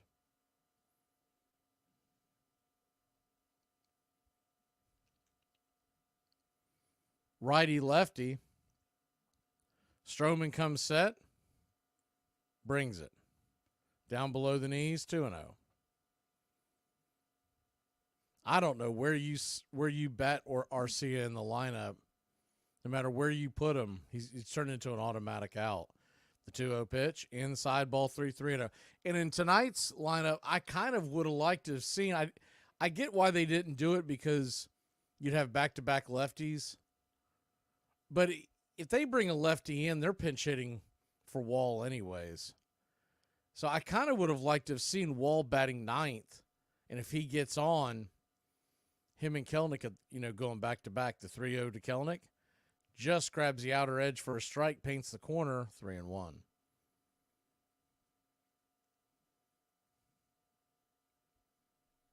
The 3-1 to Kelenic, swing, chop foul, off his instep, 3-2. Arcia's batting average is now down to 213, but what's even worse, his OPS is at 591. The 3-2 pitch. Down and away, ball 4. So a good at bat by Kelenic. He'll head on down to first.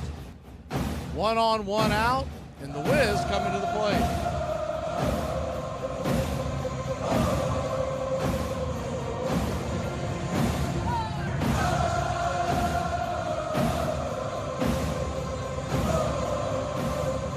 Ozzie Albies stands in, righty-lefty. They toss it over to first. Kelnic's back to the bag in time. In the last 7 games, Arcia is batting .045. That's 22 plate appearances. 1 hit in 22 plate appearances. In the last 15 games, he is just 7 for 51, batting .137.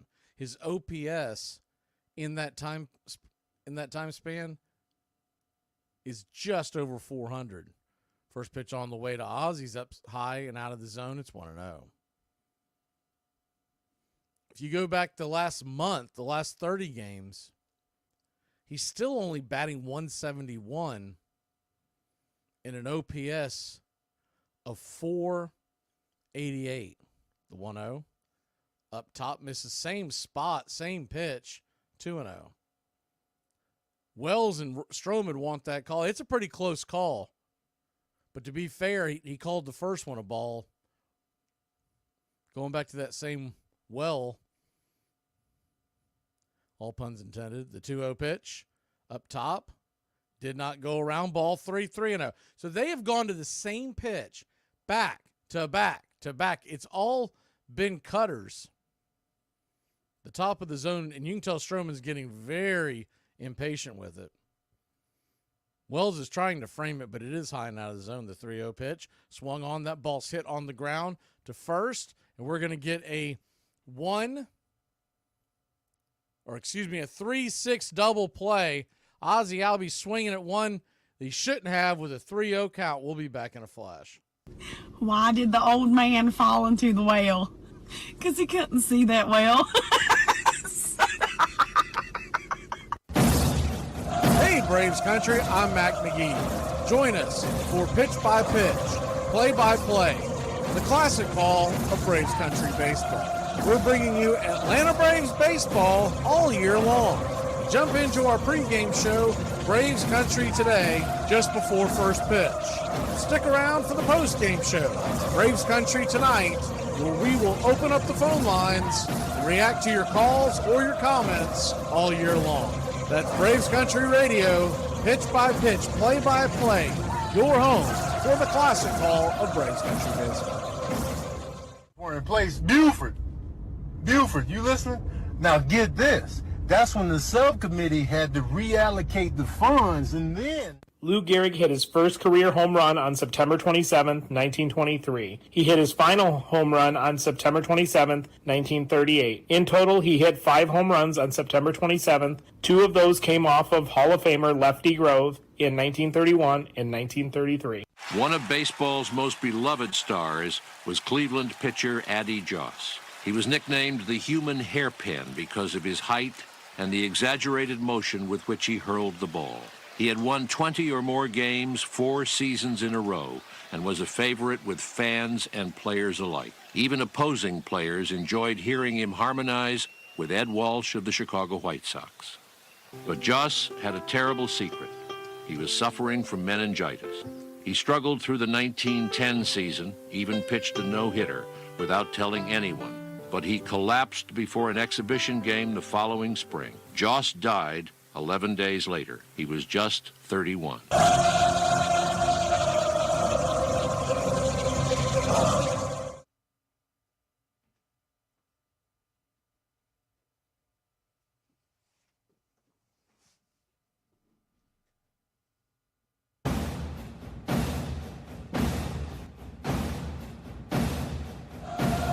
Welcome back.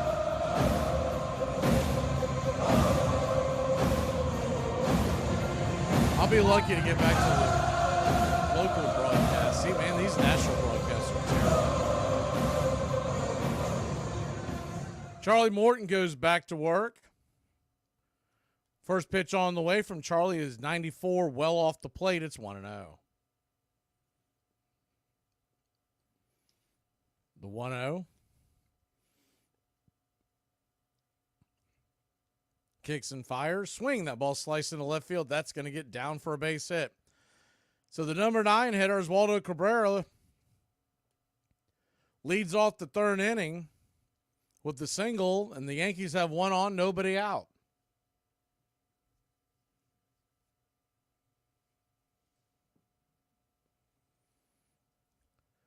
Anthony Volpe will now come to the plate. 1 on, nobody out. Braves trail 2-1. Bottom of the third. Charlie flips it over to first to keep the runner close by. He's well under the tag. Only one other game going on right now in Major League Baseball. We had a lot of day games. We had a couple of late night games. First pitch on the way to Volpe from Morton is out of the zone for a ball. It's 1-0.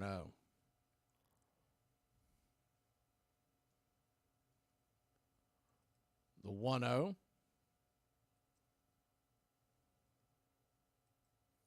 Lets her rip inside. 2-0. Milwaukee and San Diego are scoreless in the third. If you're wondering why that is, that's by design so that when Fox has the games on Saturday nights, you have to watch one or the other. You can't flip around and watch a bunch of different teams in different markets. The 2-0 pitch. Outside wide ball 3-3. And so Charlie Morton's back to his old antics again. He's about to walk Volpe, and Soto is on deck, and Judge, who's already gone deep, is in the hole. The 3-0 from Charlie lets her rip. Right there for a strike, taken all the way was Volpe. 3-1.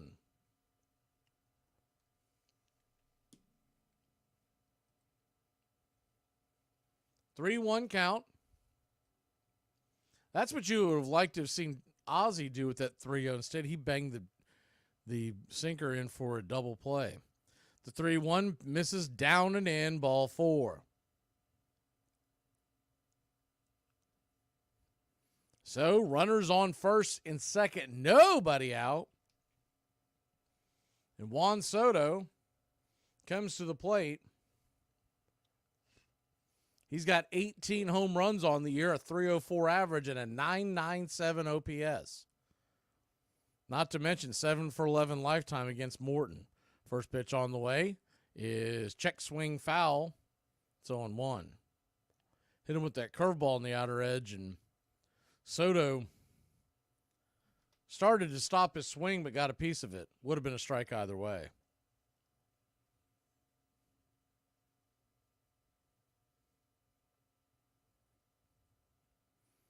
The 0-1 lets her rip. Swing and a miss. Good curveball, 0-2.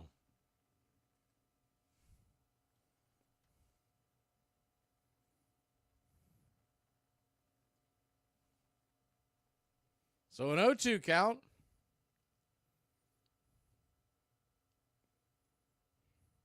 Pitch on the way. Swing. Pops it back foul into the stands behind home plate. We'll do it again, 0-2.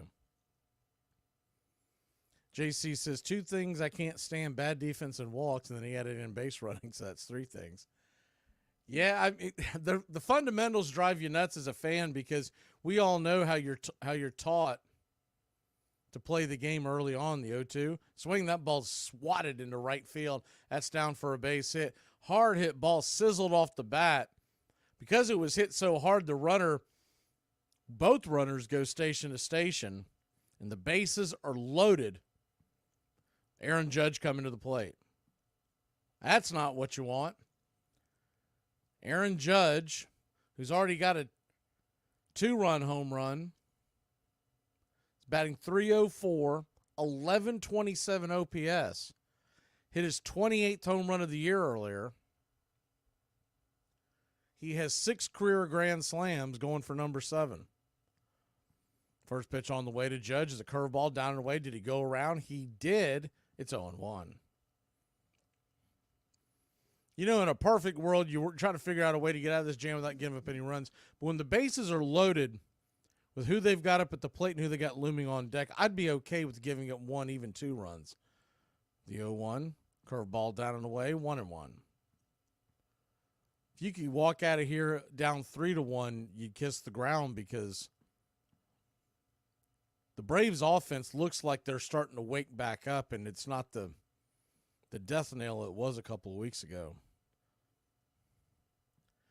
The 1-1 pitch swung on, chopped on the ground. Could be a double play. 4, 6, 4, 3, double play. Run will score, but we'll trade 1 run for 2 outs. And that could kill a rally. Judge knows it. He won't get credit for an RBI. You do not get RBIs when you hit into double plays. The runner from third comes home.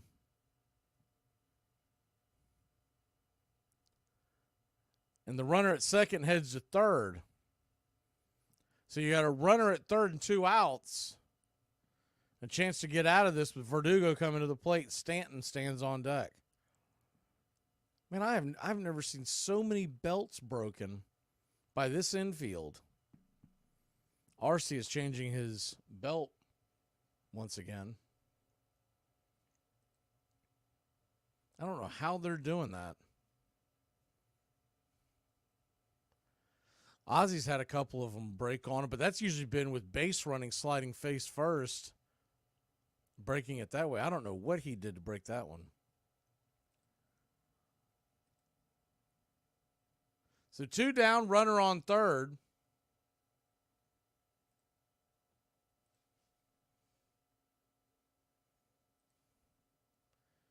Verdugo comes to the plate.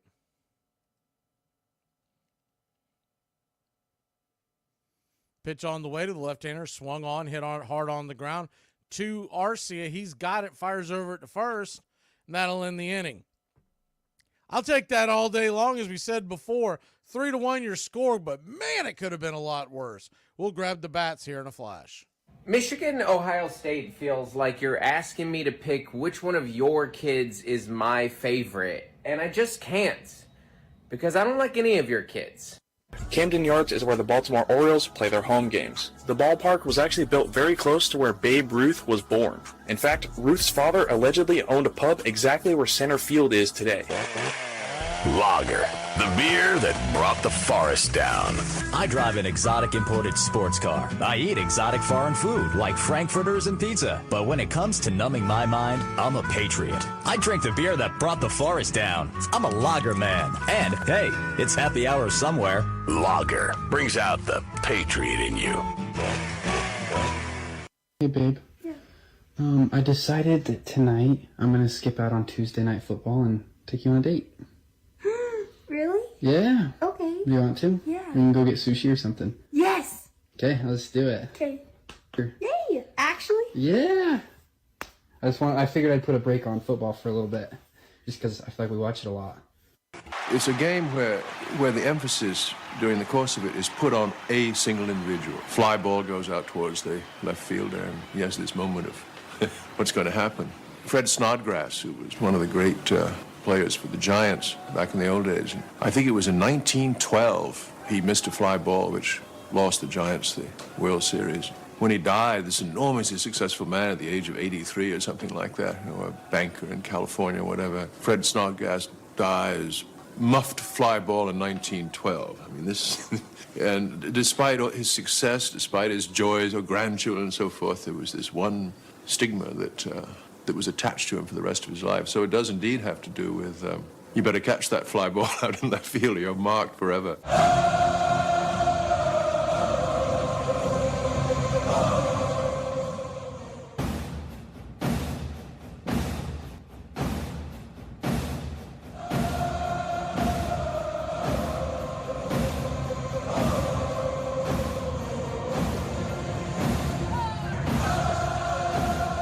Welcome back. Marcell Ozuna will lead us off. He's gotten us our only run. A solo shot his first time up. First pitch on the way to Ozuna is swung on, sliced foul into the right field stands, or first base stands near right field. It's 0-1. Braves 1, Yankees 3, top of the fourth. The 0-1, swing and a miss. Down around the knees, it's 0-2.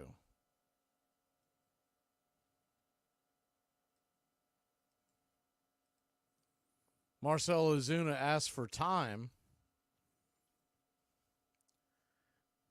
Back in the 0-2, down and away, 1-2. Try to get him to chase a slider well out of the zone. These same two teams back at it tomorrow at 1:30. And then it's off to St. Louis. The 1-2 pitch, swing and a miss, strike three. Chase the slider down and away. Much tighter slider. Got him to chase. One down. We head to St. Louis Monday night, Tuesday night, and Wednesday night. You got to pay attention to the times because Monday night and Tuesday night are 7:45. So Wednesday night you would think would be 7:45. No, it's 7:15 for some odd reason. First pitch on the way to Matt Olson is chopped foul just off the plate. It's 0-1.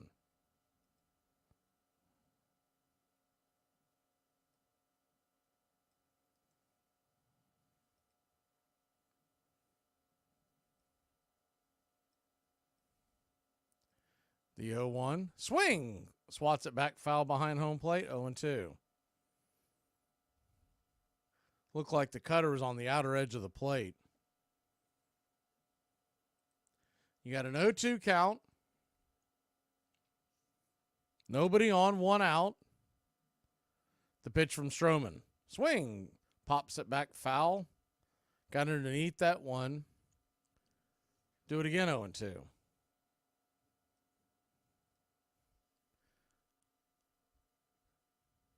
The 0-2 from Stroman. Lifts and fires. Swung on. That ball's slapped foul into the left field stands.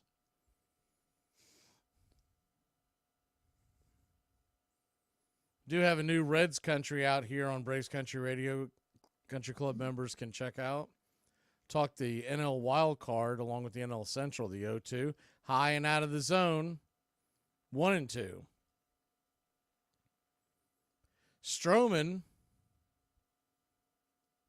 is at a pretty good clip right now. He's just at 49 pitches, so not too bad. The 1-2 pitch. Swing. Ball's chopped over towards second. Juggled a bit, but Cabrera's got it. Flips it over to first. Cabrera to Rice. 4-3 put out, 2 away. Austin Riley will step up to the plate. Last time Riley came up, he drilled one into the right field corner for a leadoff double. The Braves could not get him home.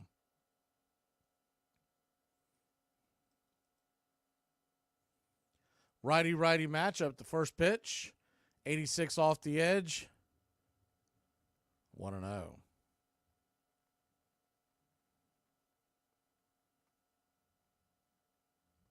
The 1-0, swing and a miss up top, 1-1.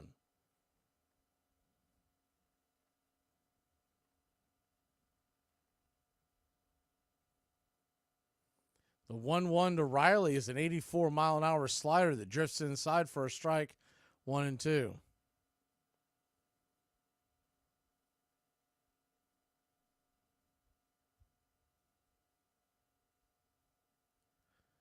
So 1-2 count. 2 down here in the top of the 4th inning.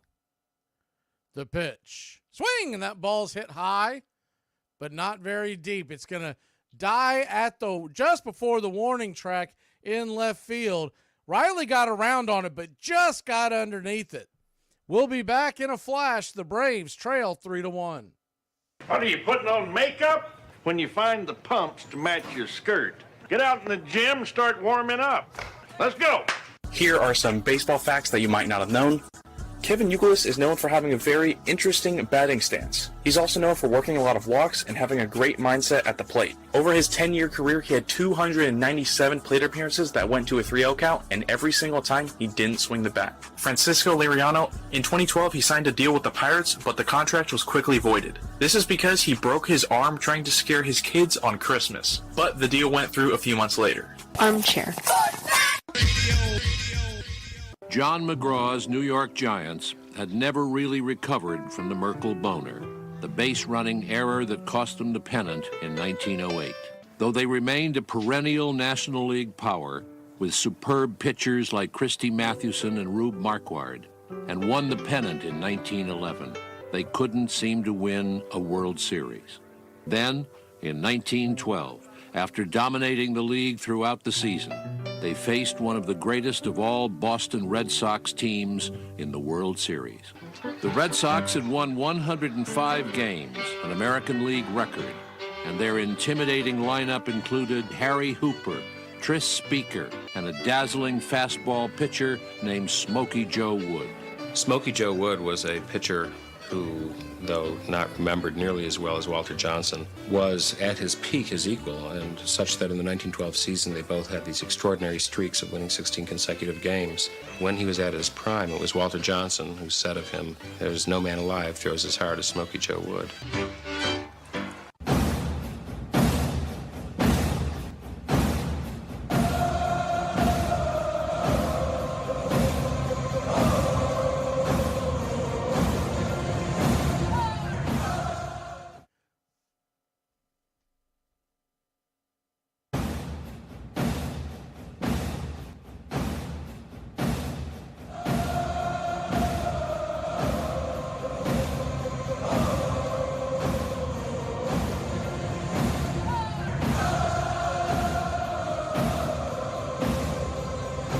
Welcome back.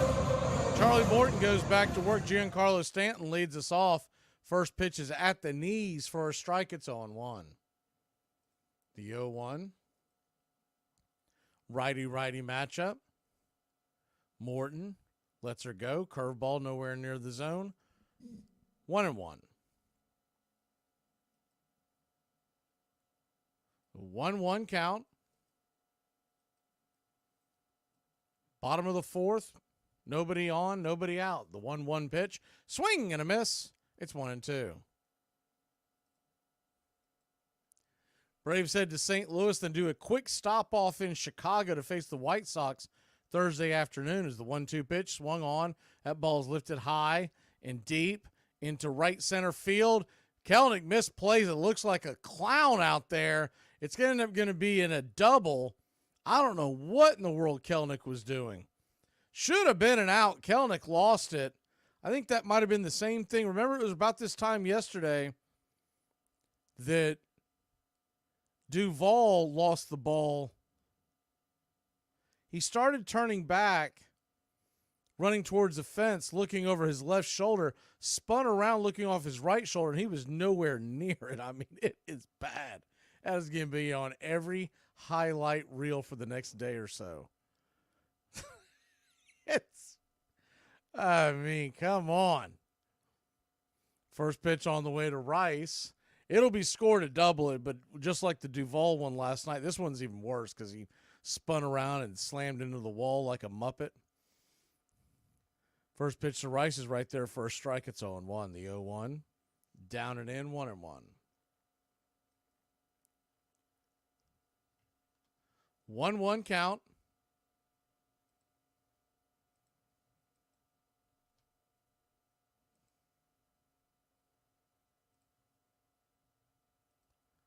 Charlie comes set. The pitch on the way. Swing and a miss. 1-2. Looks like we hit that century mark. Appreciate y'all hitting the like button. If you haven't already, please go ahead and do so. Braves win! Braves win! Braves win! 1-2 is foul back behind home plate again. We'll do it again once. 1-2 count.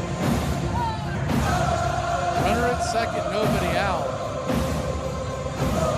Morton comes set. 3-1 your score here in the fourth to pitch. Curveball nowhere near it. 2-2. The problem with this curveball, when it's not working, if only one out of every 3 or 4 are hitting the zone and the ones that are missing are well out of the zone, it's a lot harder for him to get them to swing at it. The 2-2 swung on, pounded foul in between first and home. Charlie Morton at 55 pitches. Nobody out. So we'll probably be into the bullpen sometime in the 5th inning, maybe early 6th. The 2-2 from Morton. Nowhere near the zone. Ball 3. Charlie Morton in danger of walking another runner.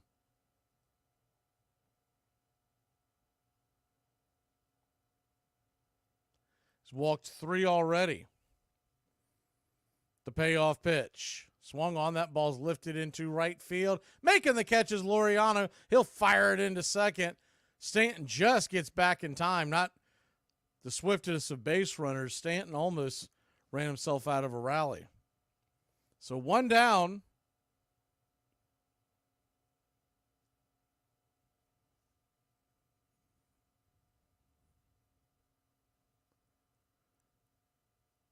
That'll bring Torres to the plate. Gleyber Torres. Wells on deck. Righty-righty matchup here. Torres is 0 for 1. Batting .220 with a .638 OPS. The pitch. Outside wide. 1-0. The 1-0.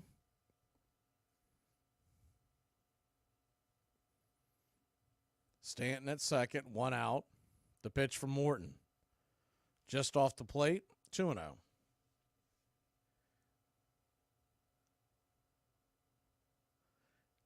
Just from the jump, you knew Derek Thomas is not giving wide strikes, so it's going to be very tight zone. The 2-0 pitch. Swing. That ball's hammered into left field. That's going to get down for a base hit. That's going to be a run. Yankees lead at 4-1. Wall cuts it off, gets it back into the infield, but doesn't have the strongest of arms. So it's 4-1, and a runner on second with the RBI double by Gleyber Torres.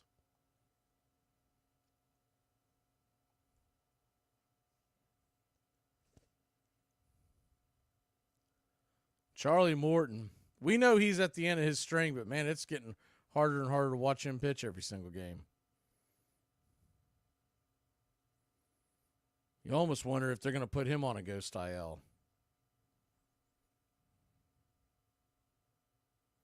Runner at second.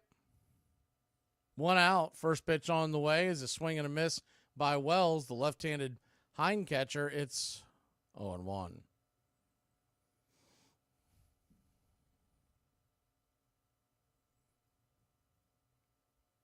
Morton at 60 pitches. The 0-1. Swing. Fouls it straight back. 0-2. 0-2 count.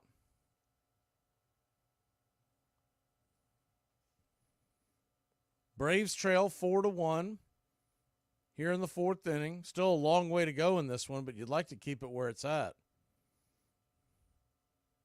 The 0-2 swung on, chopped foul down the line. First base line will do it again, 0-2.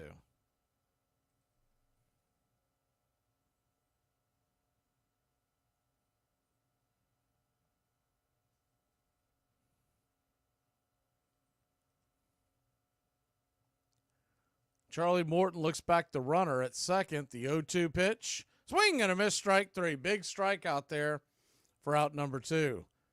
The toss back to Charlie gets away, but the runner will stay put. 2 down, and the number 9 hitter, Asdrubal Cabrera, comes to the plate.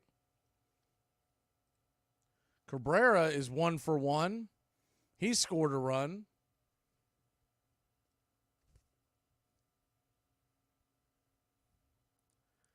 First pitch on the way is a curveball right there at the knees. It's 0-1. Cabrera, the number 9 hitter, left-handed, batting .235 on the year. He's kind of an infield utility. He'll play all over. Last night we saw him at second. He's at third tonight. The 0-1 to Cabrera. Outside wide, 1-1.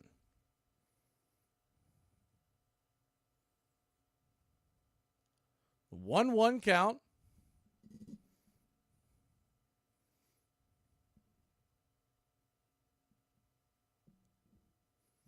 Charlie kicks and deals, 93. Called for a wide strike on the edge, 1-2. It's one of the few wide strikes I've seen from home plate umpire Derek Thomas.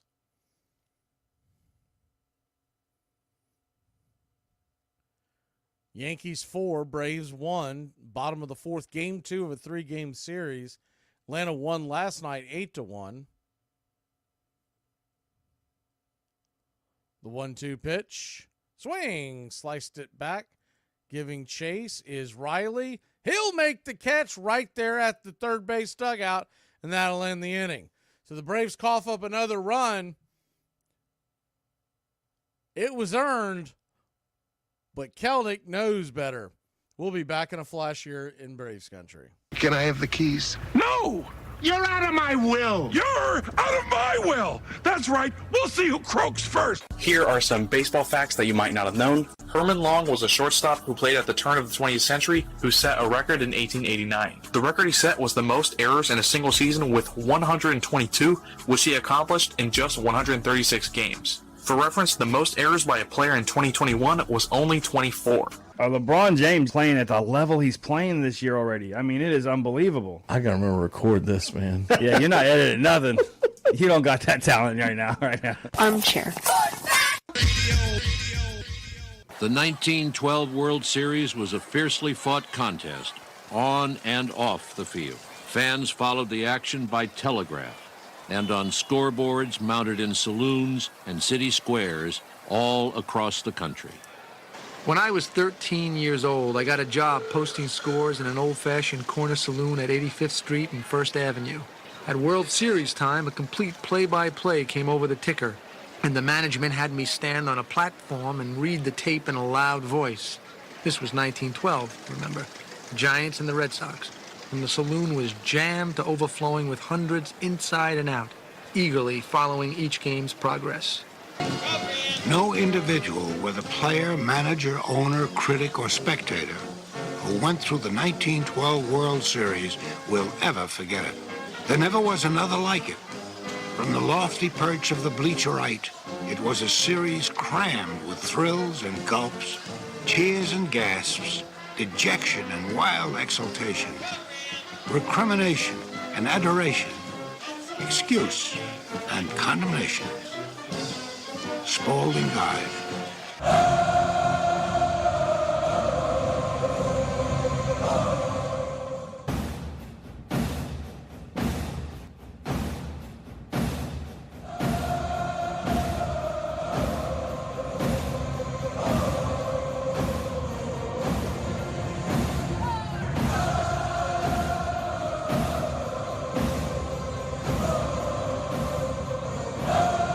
Welcome back. Braves trail 4-1. First pitch on the way. Travis d'Arnaud is outside wide for a ball. It's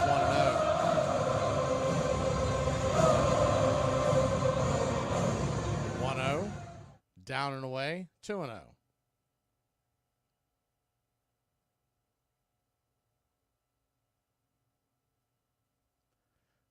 Count to d'Arnaud. Swing, and that ball's sliced back foul over first base dugout.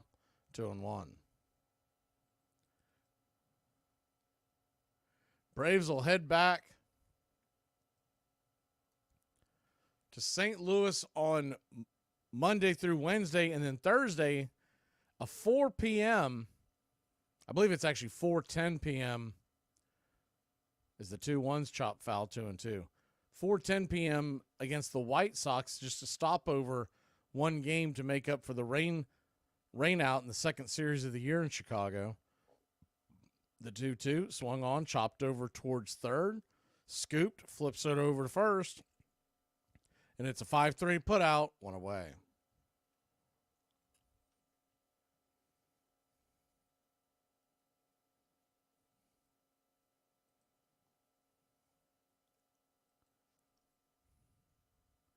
One down, Ramon Laureano coming to the plate. Forrest Wall stands on deck.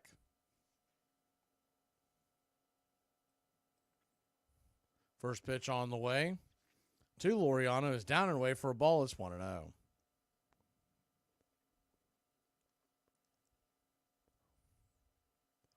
Righty, the 1-0 pitch. Swing. Fouls it back into the crowd. 1-1.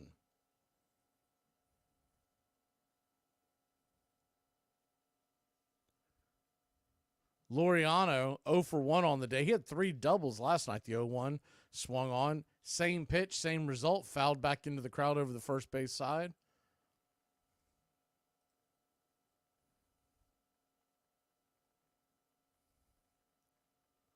He's gone slurve and then sinker. The 1-2 pitch.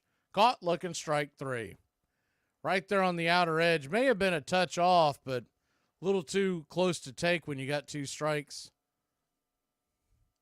2 away. He's got a solid gripe, but it was a pretty good frame. And once again, you got 2 strikes. You got to swing at that. 2 down, and Forrest Wall comes to the plate. Wall takes the first pitch on the outer edge for a strike. It's 0-1.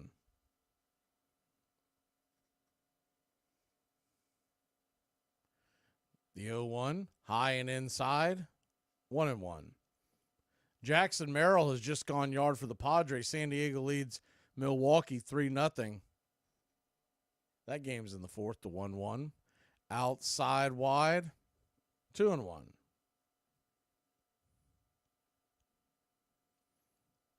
Forrest Wall, 0 for 1. He has been known to drop a bunt down here and there, but none tonight. The 2-1 to the left-hander. Swing. That ball's chopped over towards second. Wall busted it down first. He'll be out by a mile, and that'll end the inning. Braves another 3 up, 3 down. We'll be back in a flash. Bottom of the 5th we go. So here's what I think you should do. You should write letters to all the people in your life who have wronged you, but who you don't want to have in your life anymore, and then throw them in the fire and burn them.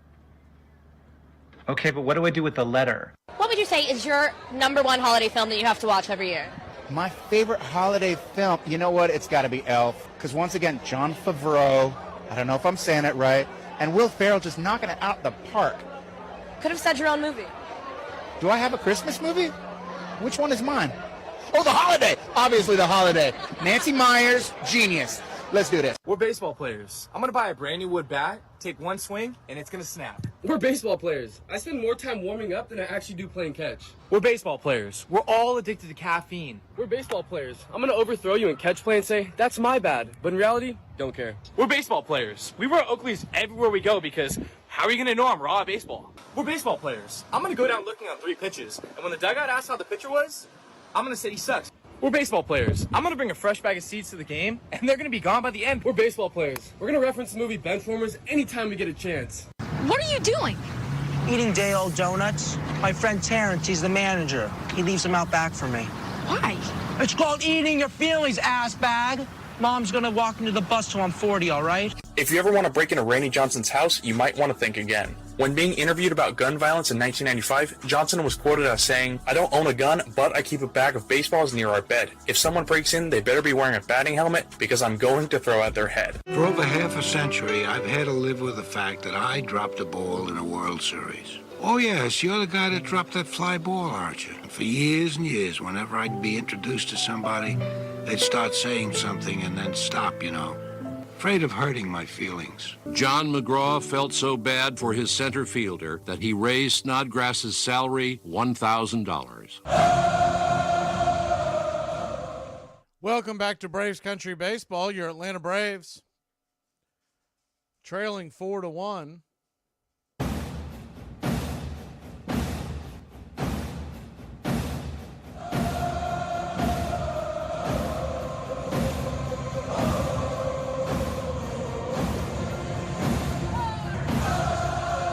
Bottom of the 5th we go.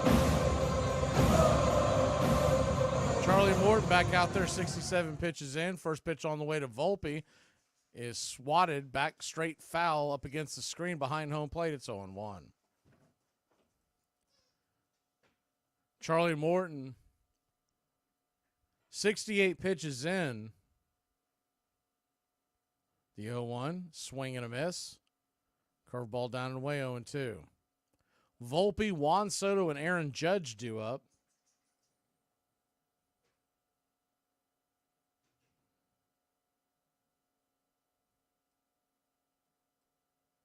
The 0-2 pitch, swing, fouls it straight back. Just got a piece of that one.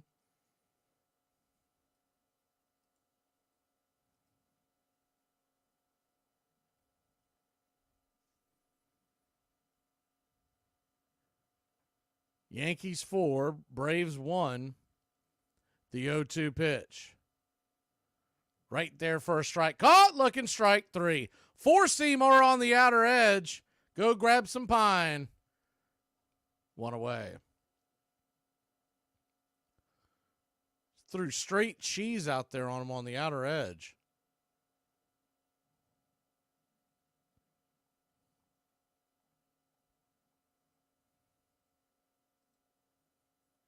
That'll bring Juan Soto to the plate. He's 1 for 1 with a walk and a run scored.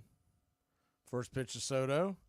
Down and away for a ball. Changeup misses. It's 1-0. Soto now 8 for 12 lifetime against Charlie Morton. The 1-0. Outside wide, 2-0.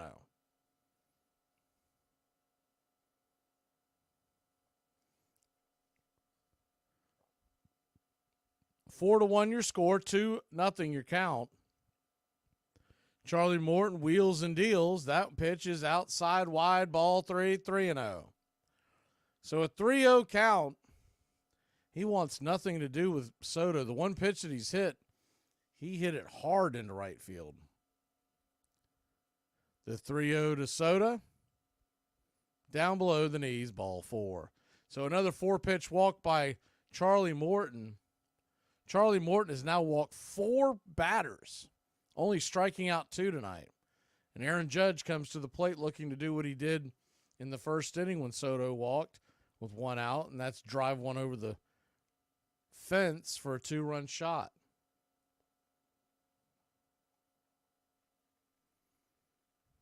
First pitch to Judge is down and away for a ball. It's 1-0. Righty.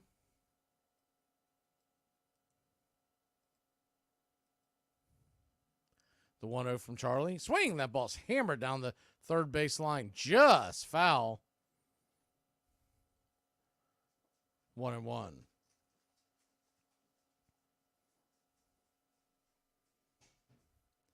Looking to see if there will be an announcement made about the Braves pitching staff for the next couple of days, if they're going to bring up an extra pitcher to give these guys an extra day off like they've been doing all year long. You would think that's going to be the call of the order.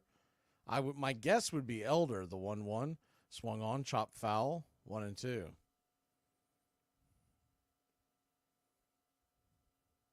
To do that, you would have to essentially do it by Monday.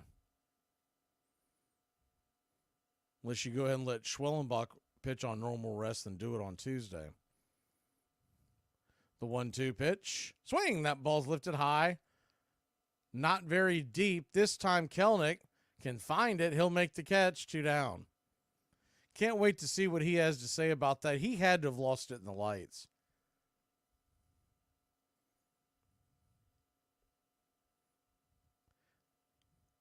Thankfully, if we do return here, it'll be in the World Series. Those will be night games, and it'll already be dark with the changing of the seasons. They won't be fighting the dusk and the lights in the outfield. First pitch on the way to Verdugo is right there for a strike on the outer edge. It's 0-1.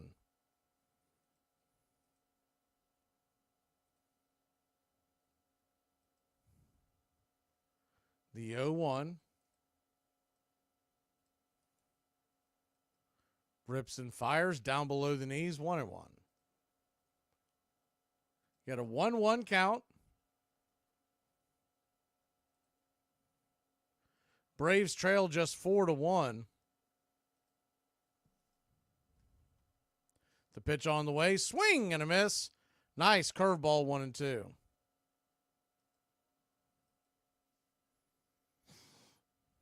Verdugo 0 for 1 on the day. Charlie Morton now at 82 pitches. They may send him back out there for the 6th. He's had a couple of fairly quick innings if he can get out of this. Morton flips it over to first to keep Soto close by. Not much of a base running threat, but he will swipe it back from time to time. The 1-2. Curveball misses outside, 2-2.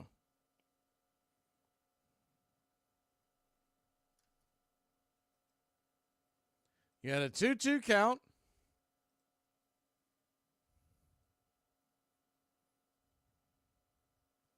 Pitch on the way, swung on, banged on the ground over to Ozzie. He backhands it, flips it over to first, and that'll end the inning.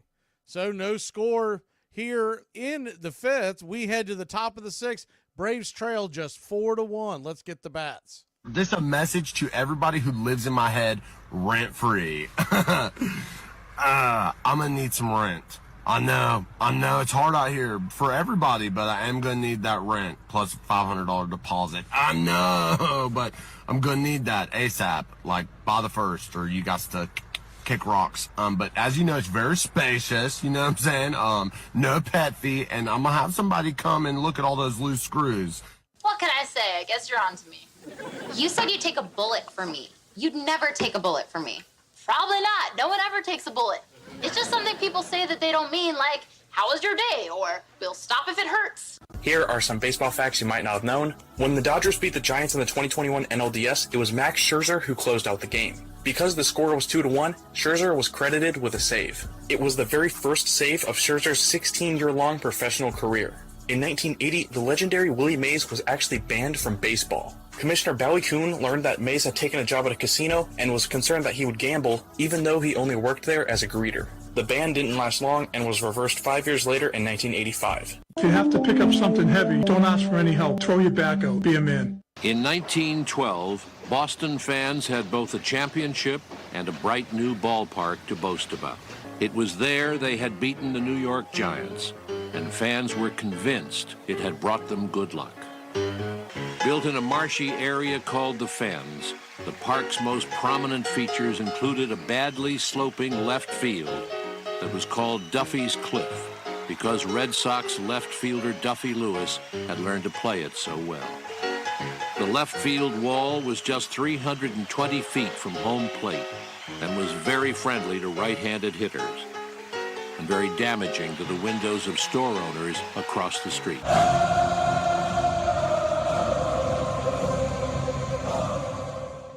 Welcome back to Braves Country Baseball.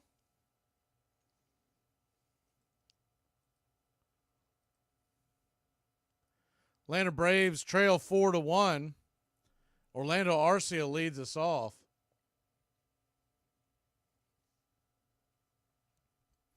Arcia 0 for 1. Righty-righty matchup. Stroman brings it. First pitch, chased that one well off the plate, bangs it foul. It's 0-1. I think the league has just essentially figured out Arcia. If you get it anywhere close to the plate, he's going to swing at it. The 0-1, down and away, 1-1. And when he's slumping really bad, you'll notice him turn that left foot towards left field, even on pitches that are off the plate, going towards right field. You have no chance of succeeding with that. The 1-1 to Arcia. Outside wide, 2-1. When he's hitting well, that front foot heads towards the pitcher's mound. And he stays up the middle with his swings. The 2-1 pitch, swing and a miss. Chase that one off the edge, 2-2.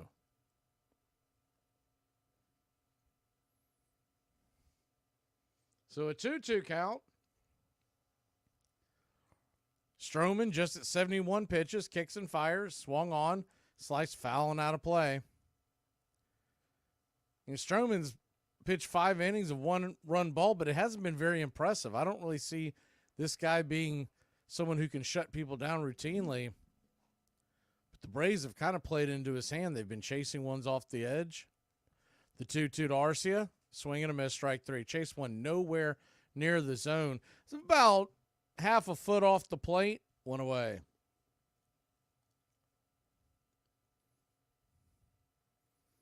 He is well overdue for taking a seat. 1 down. Jared Kelenic will come to the plate. First pitch on the way is a swing and a miss. It's 0-1. Chasing that bender out of the zone. I mean, it is high time for Zach Short to get the start and just let him sit on the bench for a game or so. The 0-1 swung on. That ball's going to get dribbled over to first. Rice steps on the bag, and there's quickly 2 away here in the 6th.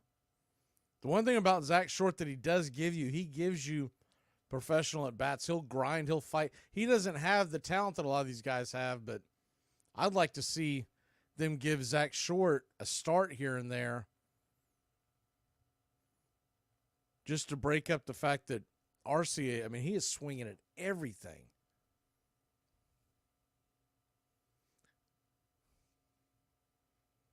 Two down.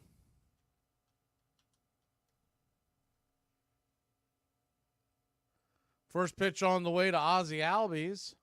It's called for a low strike. He doesn't like it. It's 0-1.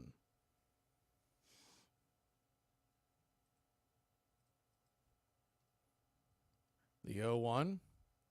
Outside wide. 1-1.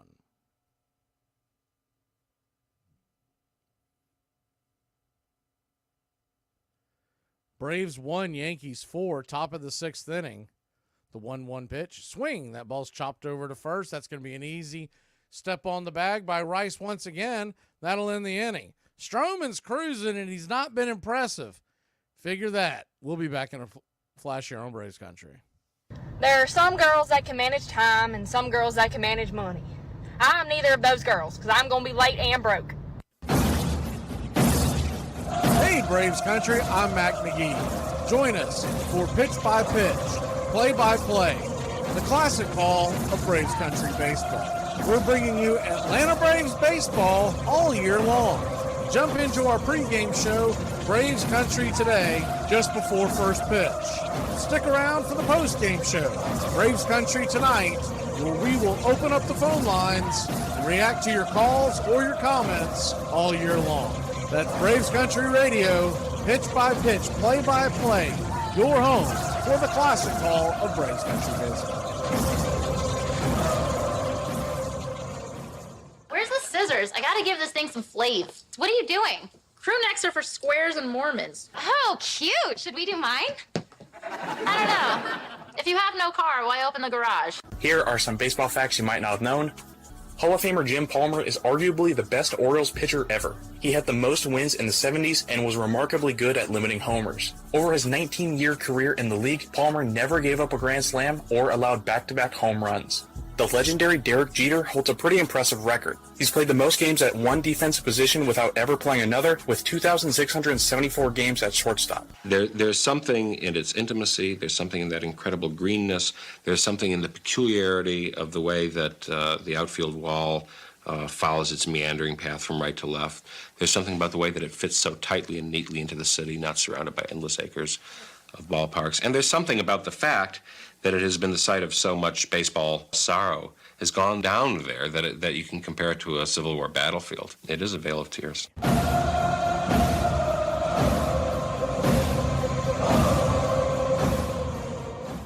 Welcome back to Braves Country Baseball. Braves trail 4-1. These quick at bats that the Braves have been getting, I'm starting to think that they might have tied one on last night in New York City. This team was hitting on all cylinders last night, and tonight they just kind of look like they're going through the motions.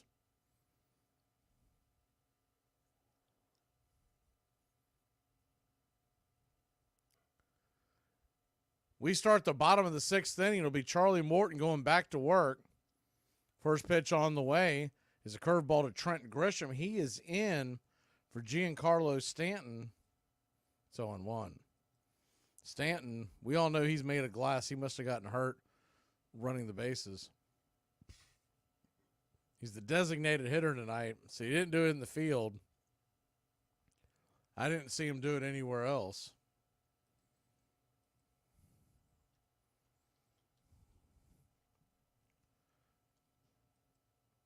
They're showing it right now. I mean, nothing. Rounding third very slowly. So a 1-2 count to Grisham. They keep showing it over and over on Fox. I mean, I don't see anything where he hurt himself. The 1-2 pitch. Swing and a miss, strike 3. Got him with the bender, chasing out of the zone.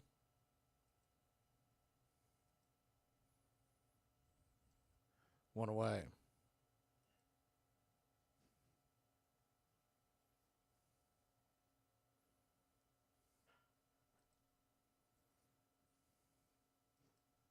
One down, and Ben Rice will come to the plate. First pitch on the way is inside for a ball. It's 1-0. Righty-lefty matchup. The 1-0. Curveball below the knees, 2-0.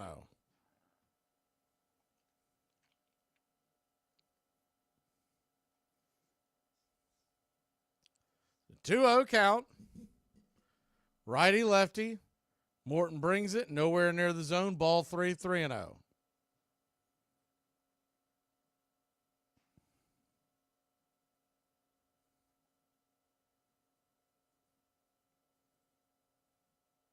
Only thing that I see now is a 3-0 pitch.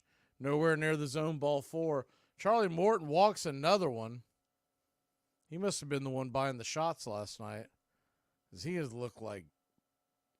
looked awful tonight.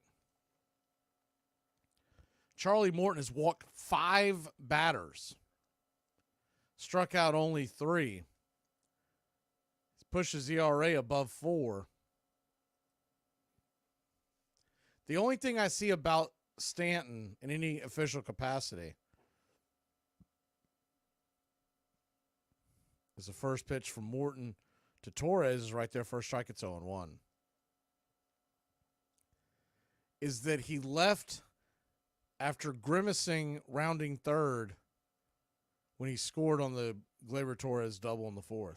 And he was not grinding. I mean, it was a light jog. So I don't know. I didn't see it, but the only thing in any official capacity is the 0-1. Swung on, banged on the ground. 0-2.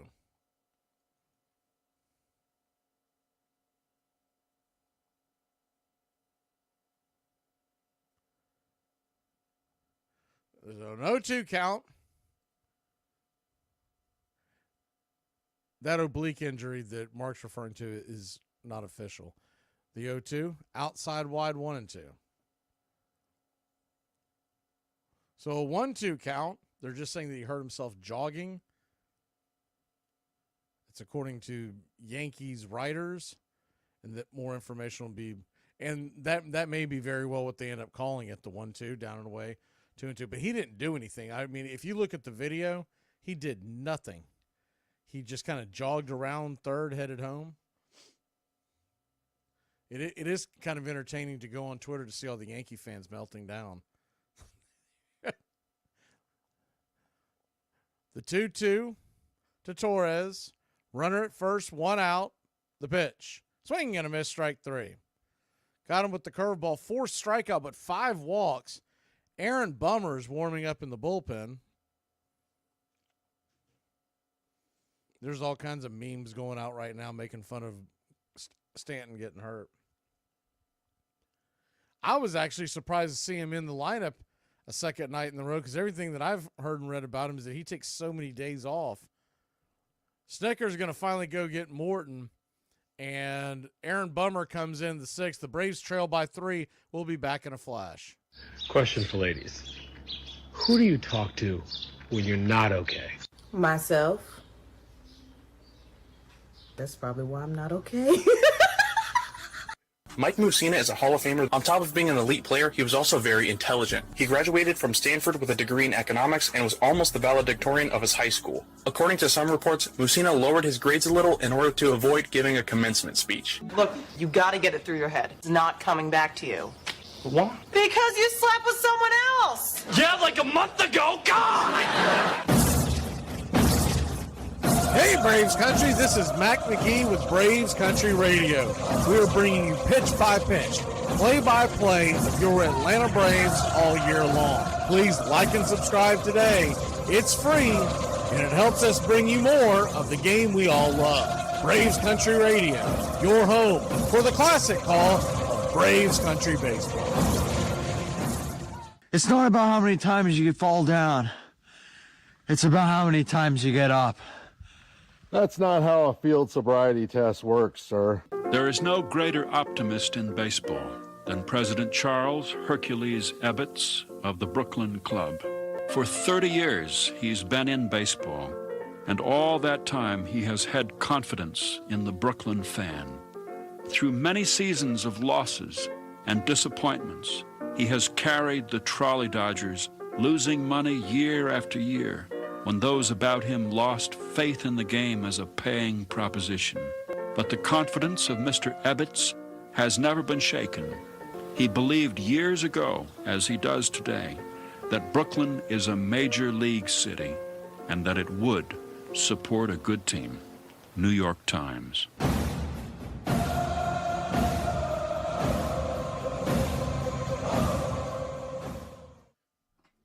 Welcome back to Braves Country Baseball. Aaron Bummer comes in. First pitch on the way, 86 mile an hour. Sinker misses. I guess they're going to say it missed inside. Looked like it hit the zone. It's 1-0. Lefty-lefty matchup versus Wells, the 1-0. Sweeper well outside wide, 2-0. Aaron Bummer stands in with a 3.2 ERA through 25 1/3 innings pitched. The 2-0. Just misses outside wide, ball 3-0. So a 3-0 count.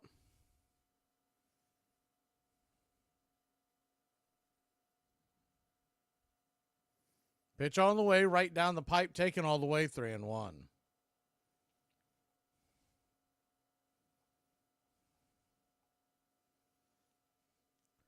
Giancarlo Stanton, if you're just joining us, injured again, running from second to home. A light jog, pulled something, tweaked something. Half the internet saying it's a oblique, half the internet saying that it's an apparent knee barking at him. I guess he's had some knee injuries. So a payoff pitch from Wells, to Wells from Bummer. Runner at first, 2 outs, the pitch. Inside, ball 4.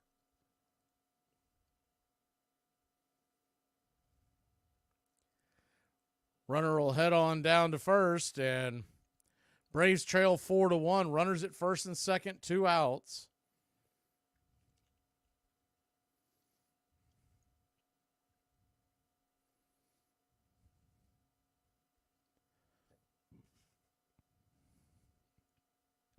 First and second, 2 outs, and that'll spin around Cabrera. First pitch on the way, 94 up top, misses high, 1-0. Waldo Cabrera, 1 for 2 on the night. He's batting left-handed earlier versus Charlie. He'll switch around to the right. Versus Bummer, the 1-0. 94, just on the edge, kisses the black, 1-1.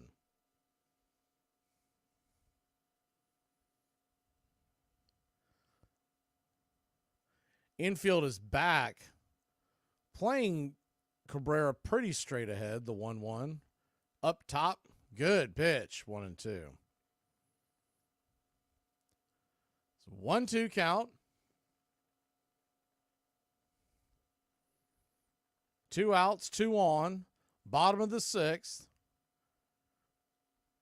Bummer brings it. 95, looked like it got the intercut, didn't get the call. So that'll even up the count at 2-2.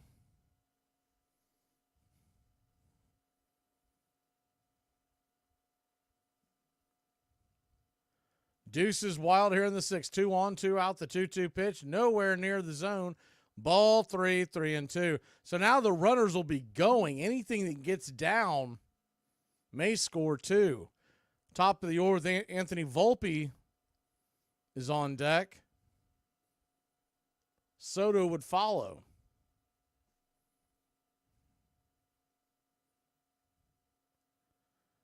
Two on, 2 out. Bummer comes set, his 12th pitch of the inning. The payoff, runners go. Swing, and that ball slapped into right center field. That's going to get down for a base hit. That'll easily score a run, and the runner is heading home from first. And like I said, anything that gets down would probably score, and a long single turns into 2 runs because Bummer let the count get to 3-2 after up 1-2. Braves trail 6-1.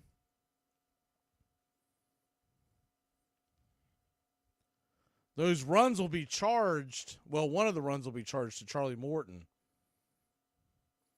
Laureano got it in back pretty quickly, but they were on the go.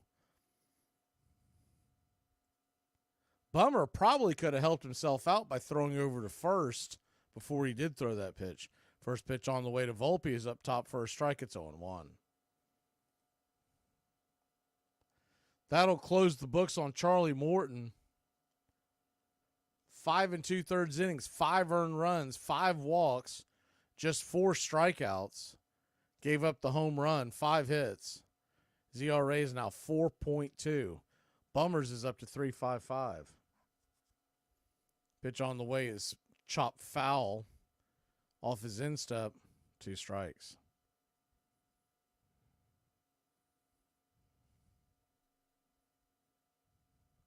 So an 0-2 count. Runner at first, the pitch. Swung on. That ball's roasted down the right field line. That's going to be a problem. That's probably going to be a run. Laureano finally gets a hold of the ball. Here comes the throw to the plate. They fire it down, and they held the runner up. I thought they were going to send him. He was trucking. They put the brakes on him. I don't know if that was a good decision or not. Would like to have seen where he was when they put the brakes on him. Ball got deep into the corner. Laureano's got a strong arm. They slammed the brakes on the oh yeah, he'd have been dead meat. Never mind. Just saw the replay. He was just turning the base when Laureano got it to the cutoff man. I believe that was Olsen who fired a perfect strike down to home. First pitch on the way to Soto is right there for a strike. It's 0-1. Braves 1, Yankees 6. The 0-1 right there at the knees, 0-2.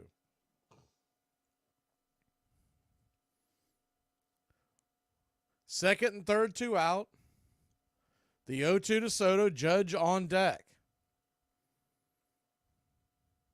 The 0-2 pitch, down and in, 1-2.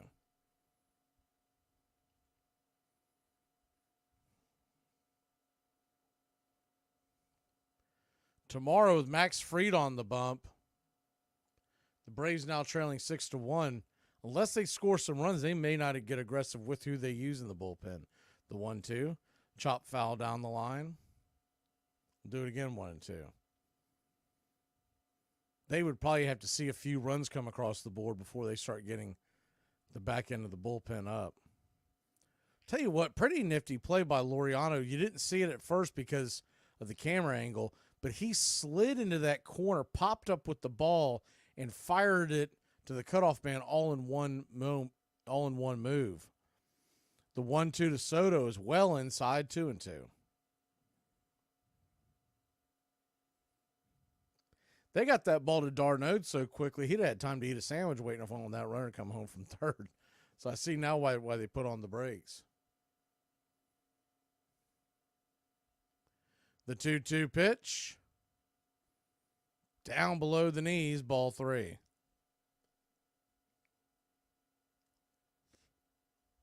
Essentially nowhere to put him because the last thing you want to do is walk Soto to get to Judge, load the bases with the lefty-righty matchup. And this is Bummer's mess to clean up. The payoff pitch from Bummer. Swing! Swatted foul down the left field line. We'll do it again, 3-2.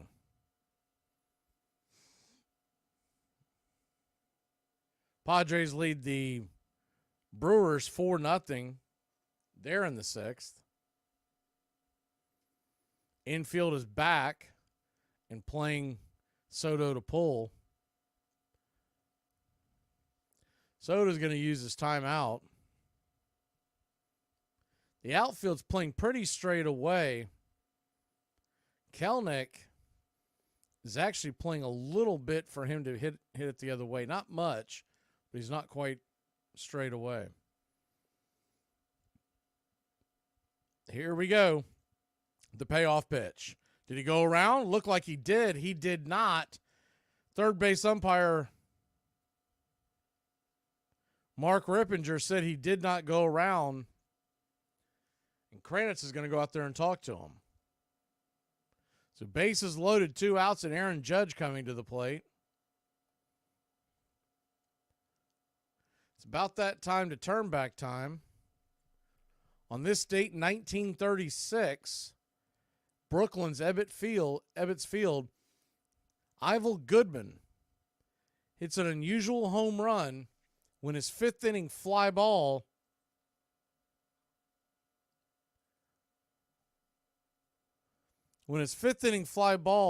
lands and stays on top of the scoreboard in right field. Then, with the ball perched, considered in play, the 3 Dodger outfielders watch the Reds right fielder round the bases for an easy inside the park home run in their 7-2 loss to Cincinnati. First pitch on the way to Judge is down and in for a ball. It's 1-0.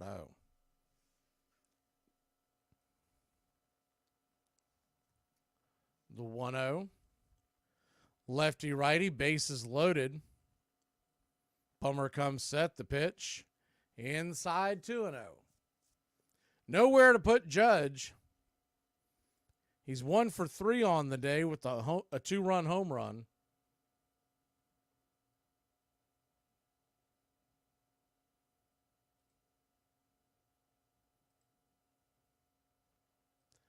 The 2-0, down and away, ball 3.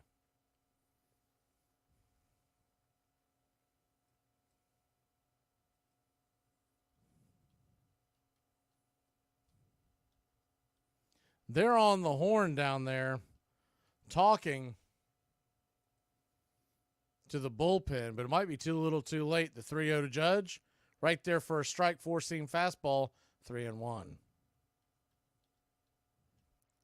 So a 3-1 count.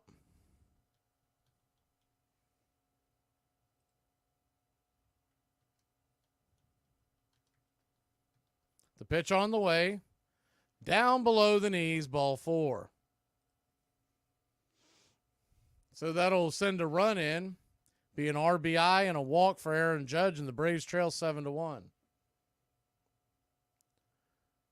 So we've given up on the idea of doing the greatest MLB of all time because everybody just picked Braves. So what we decided to do is just pick the 2 most popular Braves for that, and that's Chipper Jones and as the first pitch on the way is, they said time. It was a ball anyways, 1-0. Verdugo stands at the plate, bases loaded.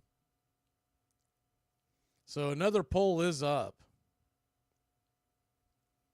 And it's between, I see Jason, my producer, like a smart ass, put Aaron Bummer as the third option, the 1-0. Swing and a miss over the top, 1-1.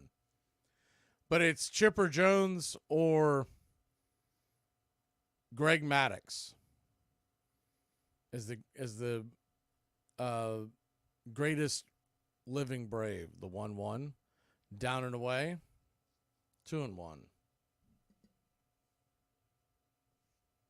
So a 2-1 count.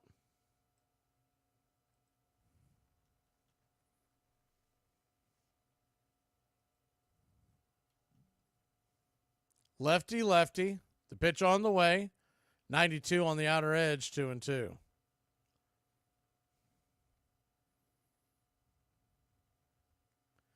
Yankees 7, Braves 1, bases loaded, 2 outs. The 2-2 lets her go. Swing, fouls it down the left field line. We'll do it again.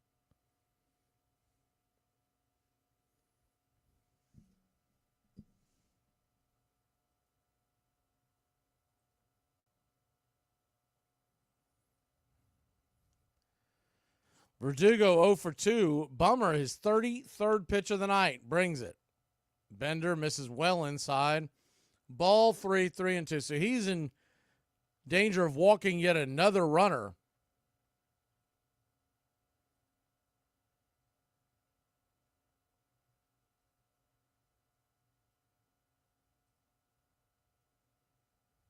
The payoff pitch swung on, chopped over to first.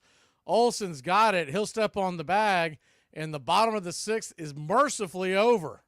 But not before the Yankees pile on a couple more runs. It's 7-1 in the Bronx. We head to the 7th.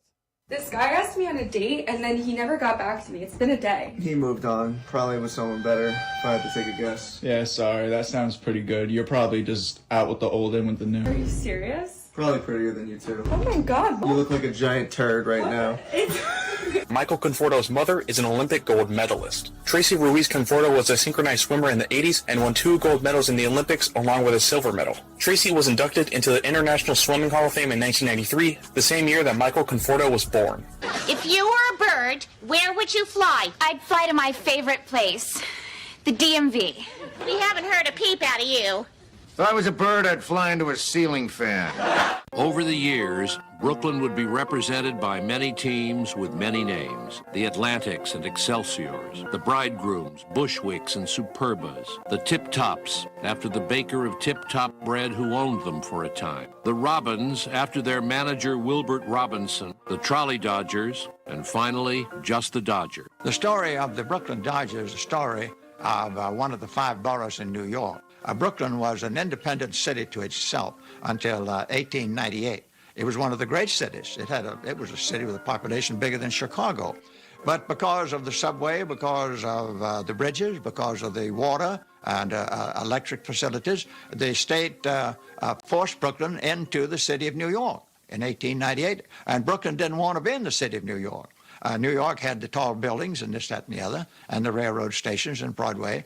Brooklyn was just well, they call it the bedroom of New York. But the one thing that they had in Brooklyn was a baseball club called the Dodgers. And the whole borough of Brooklyn centered its love and attention on the Dodgers and used the Dodgers against the tall buildings of Manhattan.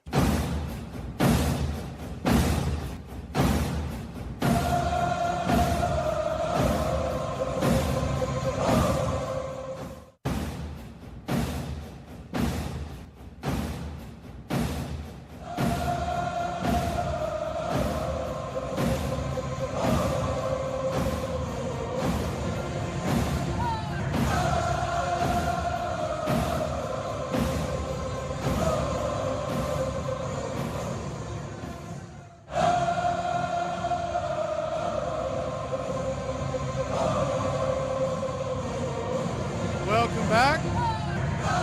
First pitch on the way to Marcell Ozuna.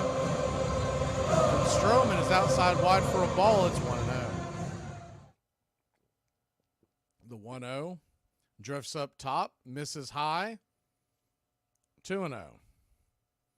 Stroman didn't like the call, and I think Ozuna's messing with him because he said, yeah, it's a little high. The 2-0 pitch, outside wide ball, 3-0.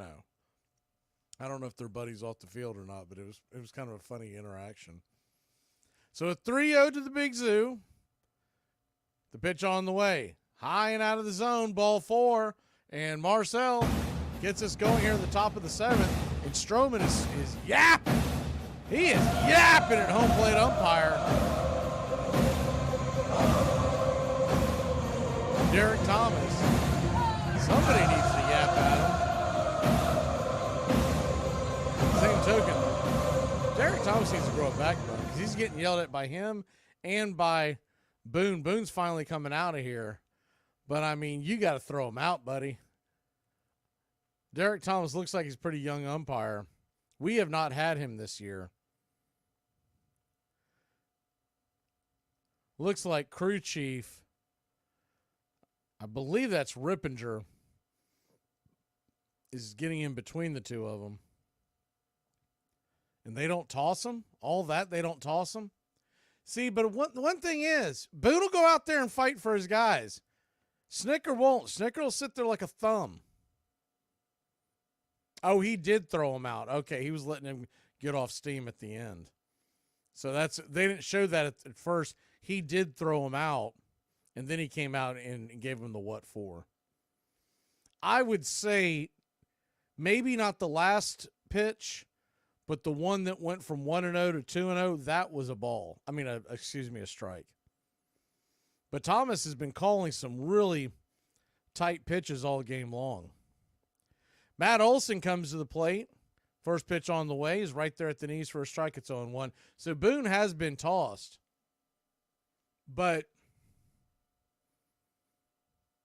the kind of fire you just saw out of Boone is what Braves Country's been asking to see out of Snicker for years. The 0-1 up top misses high. 1-1. The 1-1 pitch. That ball misses well out of the zone, down and away.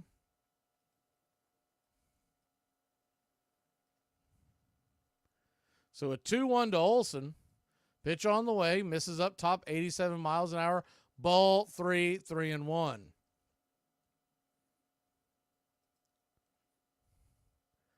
Michael Tonkin, how about that? Tonka trucks warming up in the Yankees bullpen.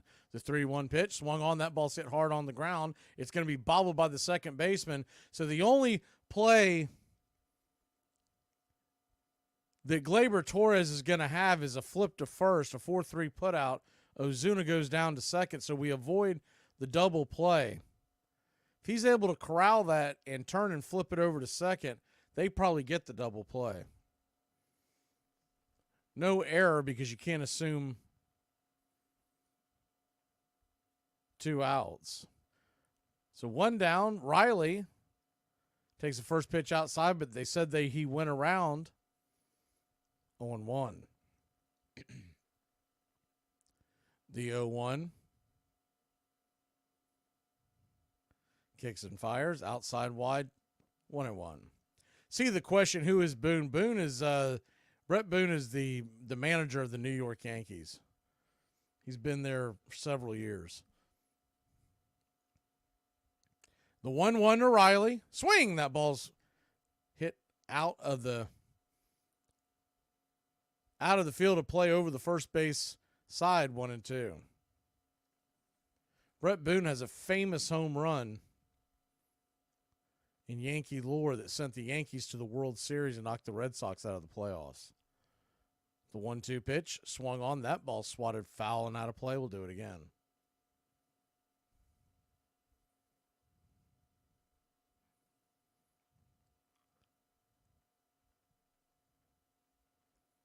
So a 1-2 count. Pitch on the way. Swing and a miss. Strike 3. Riley chased that one well out of the zone, 2 away. They've been bailing out Stroman all night long. He's been pitching. I mean, that pitch there is 3-4 inches off the plate, and he just flailed at it. And when you have an umpire is calling a tight strike zone, why are you swinging at that? First pitch on the way to Darno is swung on. That ball's lifted high and deep into right field. That ball is gone!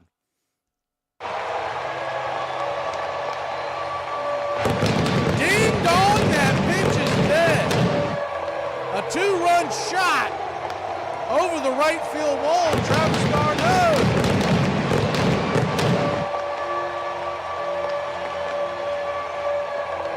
Cuts the lead to 7-3.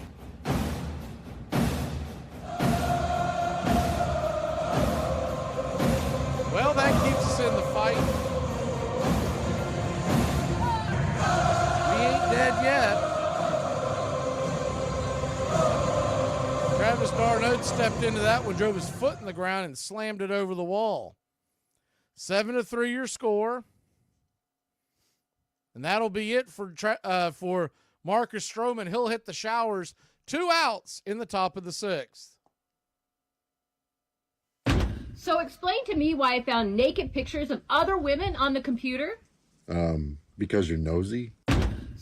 At Fenway Park, there is a lone red seat in the right field bleachers. The seat signifies the longest home run ever hit in the ballpark. The home run was hit by Ted Williams in 1946 and was officially measured at 502 feet. No, I'm good. Stop talking. You're rambling. I'm sorry. Okay, just get to the point. No, I'm gonna.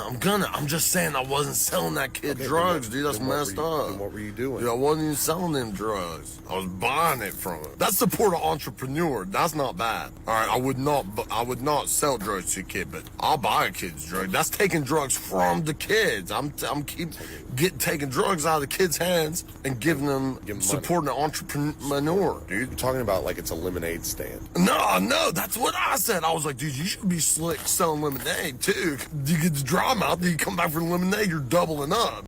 I've made more money than I ever expected to, but I'm putting all of it, and more too, into the new plant for the Brooklyn fans. Of course, it's one thing to have a fine ball club and win a pennant, but to my mind, there's something more important than that about a ball club. I believe the fans should be taken care of. A club should provide a suitable home for its patrons. This home should be in a location that's healthy, it should be safe, and it should be convenient. Charles Hercules Ebbets. My father used to talk about the building of Ebbets Field. He was 11 years old when they started building Ebbets Field, and he somehow remembered what the hopes were for that whole area of Brooklyn, because he lived right near there, that they would have their own stadium nearby. And he said he used to go by every day and watch another piece of it being put together. So when he first took me there, it was like showing me something that was part of his own history, not just a stadium somewhere else.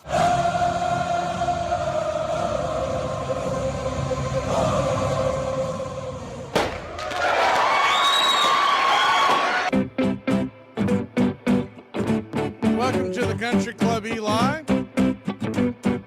Via the GOAT. First pitch on the way from Tonkin. Michael Tonkin, your ex-Atlanta Brave, is right there at the knees. First strike, it's 0-1. The 0-1, swing and a miss. Laureano chasing that one well off the plate, 0-2. Tonkin, a 2.38 ERA, 15 walks, 34 strikeouts. Always liked Tonkin. Hated when they let him go. The 0-2 in the dirt, 1-2.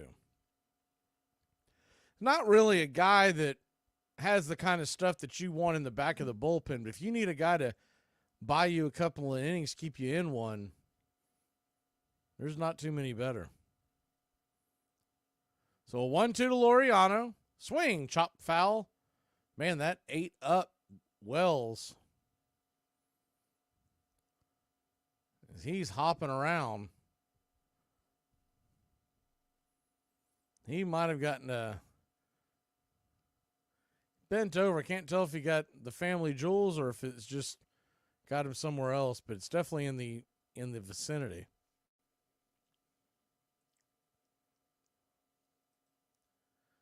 Well, they give him time to walk that off. On this date, 1959, at LA's Coliseum, Sandy Koufax faces 39 batters going the distance, beating the Phillies 6-2. The Dodgers southpaw fanned 16 Philadelphia batters to set a new record for strikeouts in a night game.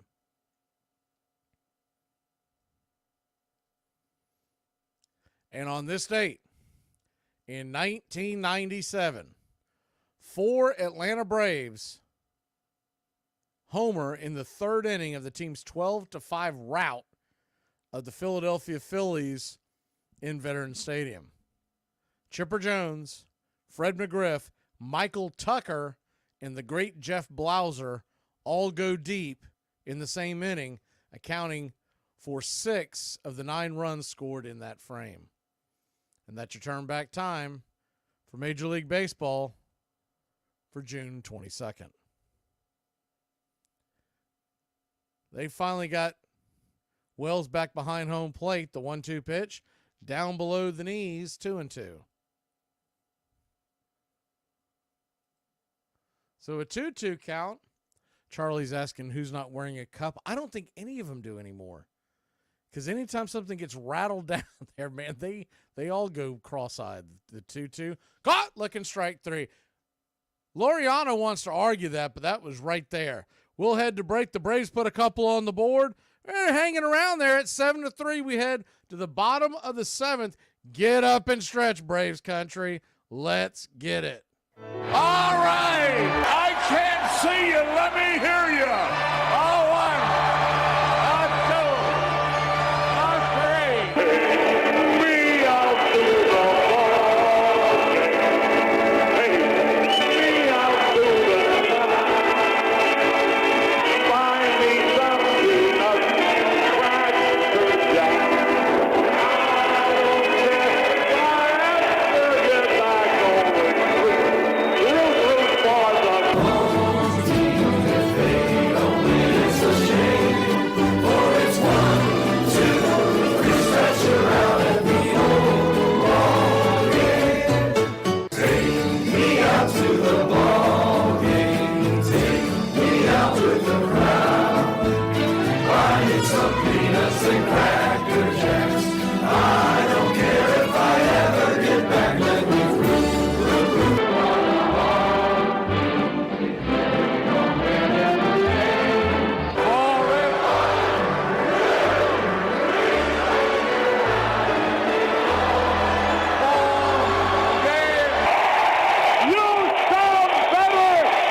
Country Baseball. Atlanta Braves trail 7-3.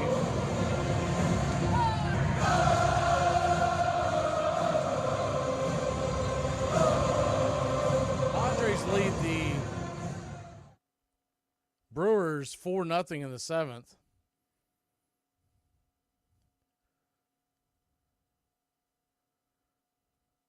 Atlanta Braves back at it tomorrow at 1:30. Max Fried, unless they make a change, will be on the bump.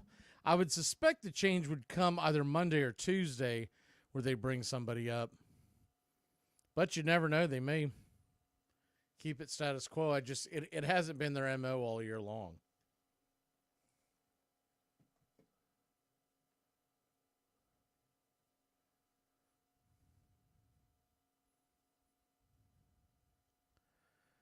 Yankees will come to the plate leading 7-3. Bit of a delay because of their 7th inning stretch. I just flipped it on over to the Colorado game to check out that score real quick. They're playing Washington. We obviously would like Washington to start getting some losses.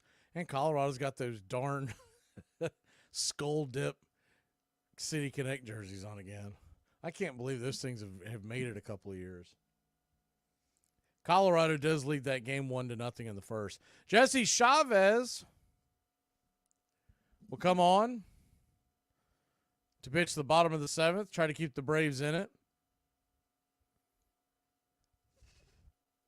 I know we've talked about this quite a bit, but the Atlanta Braves don't have another scheduled day off until a week from Monday, so they're going to have to figure out what they're going to do with this bullpen. First pitch on the way from Jesse is a strike on the outer edge to Grisham. It's 0-1.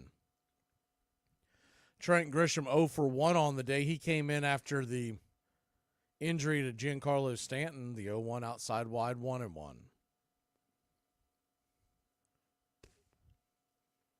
The 1-1 swing pops it up. Will it stay in play? Riley gives chase over by the tarps. It's going to bend about 4 or 5 rows back, 1-2. So a 1-2 count.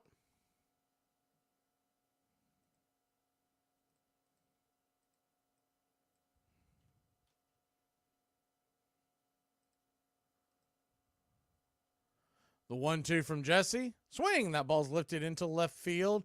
Going deep down the line. If it's fair, it's trouble. It's gone.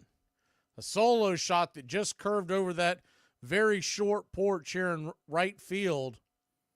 Trent Grisham with his 4th home run of the year. That's one of those excuse me home runs that you can get in this popcorn stand they call Yankee Stadium. Very short porch out there in that deep corner. Very much like the way not quite as short, but reminds me of the Boston Red Sox stadium. In most stadiums, that ball went 348 supposedly, but it looked more like, yeah, there's no way that ball went 348. Fox does the projected number, and that's being very generous on that one. First pitch on the way to Rice. It's right there, first strike. It's 0-1. The 0-1 misses inside, 1-1. So a 1-1 count from Chavez. Curveball in the dirt, 2-1.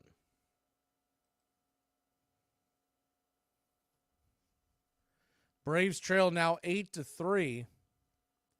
The 2-1 pitch right there at the knees, 2-2.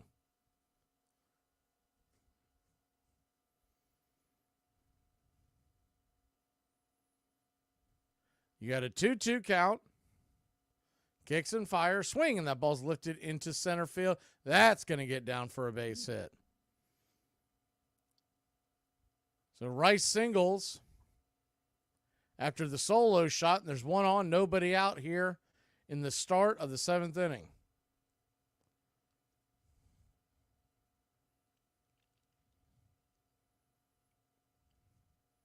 Aaron Judge with another home run. You know, the only thing that's going to stop Aaron Judge from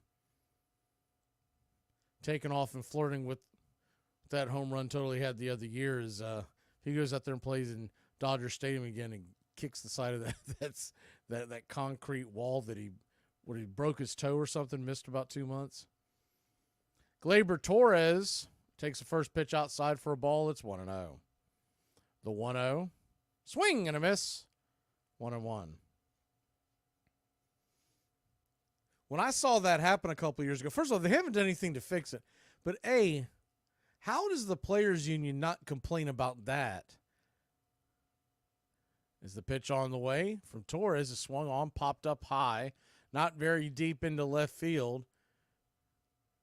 Corralling the ball, getting underneath it is Wall.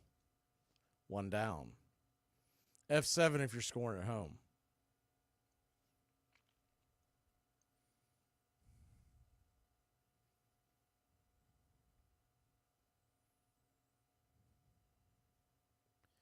One on, one out. Bottom of the 7th, pitch on the way to Wells. Wells takes it outside wide for a ball. It's 1-0.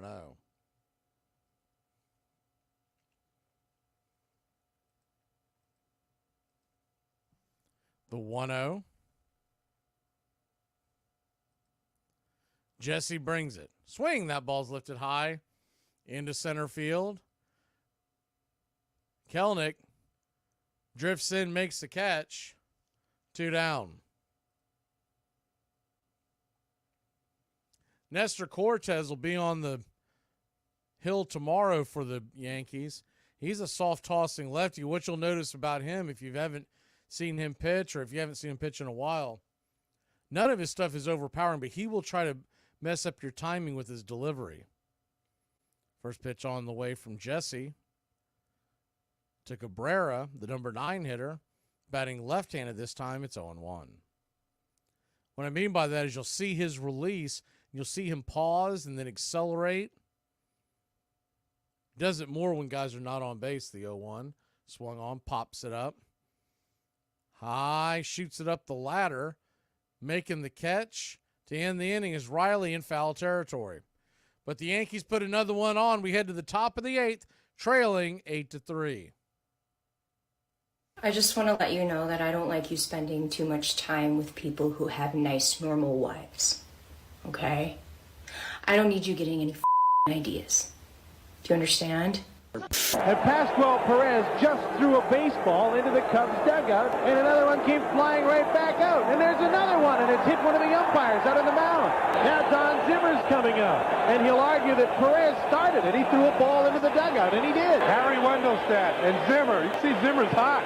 Pascual was being tended to on the mound. It appeared that his right hand, his pitching hand, may have been hit by that line drive. So now Ron McLean is up talking to him. The huddle is around him. Somebody must have said something from the Cub dugout, and Pascual just lobbed a baseball into the dugout, and in short order it came flying right back out. And when the ball came out, it hit home plate umpire Bill Hahn. One of the Cubs is going to be fined for throwing the ball. Going to be fined because that guy's pitcher threw the ball in our dugout. A little bit of a smile on Pascual's face, as if he's gotten away with something here. Armchair. Gas prices are so high that I just saw Dolly Parton carpooling with Jolene. Ebbets spent $750,000 to build his park, with its marble rotunda and chandeliers made in the form of bats and balls. So much that he had to sell half his interest in the team to pay his debts. Ebbets Field opened to the public on April 5th, 1913, an exhibition game against the Highlanders, who officially changed their name that spring to the New York Yankees. Brooklyn won 3-2. An inside-the-park home run by a young former dental student named Casey Stengel made the difference. Over the next 45 summers, Ebbets Field would witness some of the worst baseball ever played, and some of the very best.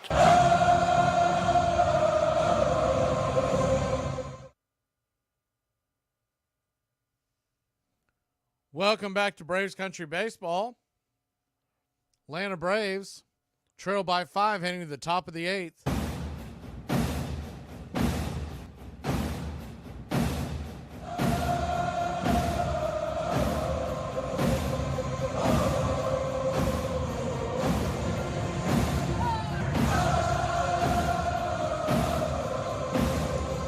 Luke Weaver will come on. Man, he's been around. I have not seen him in a while. I did not know he was with the Yankees until I was looking at the rosters heading into the series. First pitch on the way to Weaver. It's right there for a strike. It's 0-1. The 0-1. Righty-lefty as Forrest Wall leads us off. Pitch on the way. Swing, pops it up. That'll be a dying quail into right field, coming in, making the catch. Soto, he called off Torres. 1 down. Luke Weaver, he was a first-round draft pick back in 2014 out of Florida State to the St. Louis Cardinals. He came up the ranks pretty quickly. And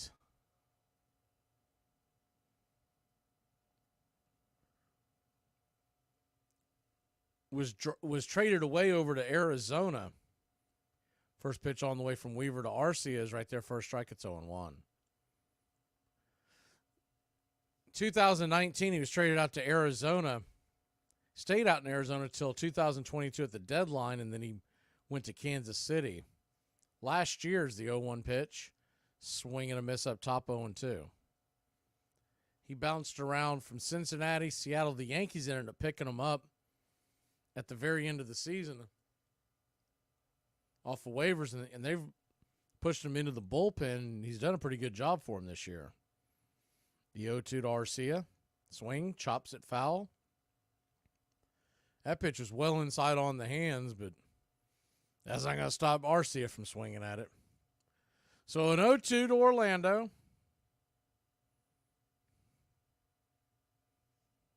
He has a lifetime ERA of 4.97, but in his stint with the Yankees, which goes back to the 0-2 pitch, swing, pops it up, back foul out of play. Played 3 games with the Yankees late last year, and then it's been in 28 this year. He's got an ERA of just over 3. The 0-2. Righty. Weaver brings it. Caught looking, strike 3. Lando Arcia might as well have a toothpick in his hand because his bat has been useless for the past month. 2 down. Jared Kelenic will come to the plate.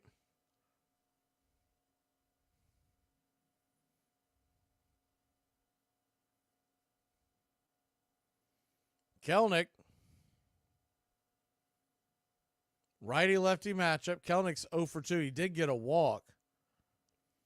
First pitch on the way to Kelenic is 92 off the edge. Called for a wide strike. It's 0-1. Now he's giving the wide strikes.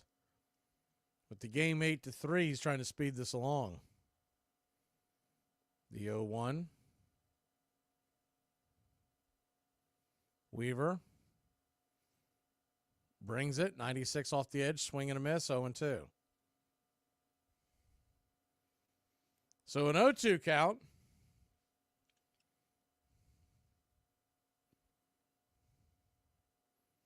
Nobody on, 2 outs.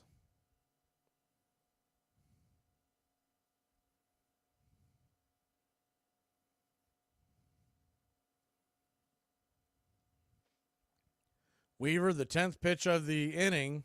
Swing. That ball slapped into right center field. That's going to get down for a base hit.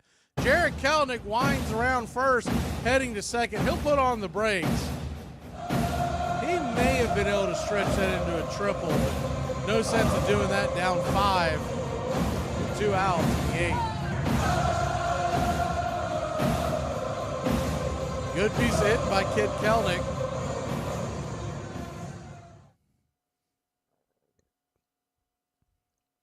That'll bring Ozzie Albies to the plate. Ozzie, 0 for 3. Batting .263 with a .739 OPS. The first pitch to Ozzie. Righty-lefty, open stance. Weaver brings it. High and out of the zone. It's 1-0. 97-mile-an-hour fastball. When he first came out of college and hit the scene, I was writing for a online magazine that we were covering the draft, and I remember his biggest thing was he had that high fastball, and then he had a drop pitch, but I don't think he's throwing it much anymore. The 1-0 swung on, sliced foul down the line, 1-1. From everything I read about him, following him over the next few years after that, he could never place that in the drop change he was throwing was hanging, and it was getting pounded.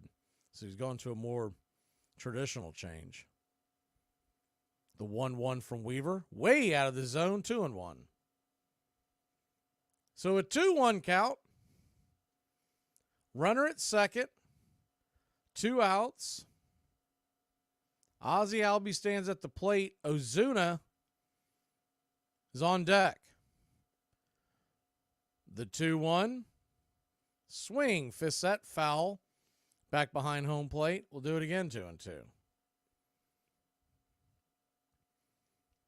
If Ozzie could just keep the line going, you've got Ozuna, followed by Olsen, Riley.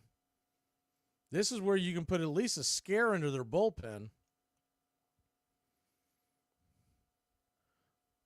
The 2-2 to the Wiz. Swing just gets a piece of that. Fouls it back behind home plate.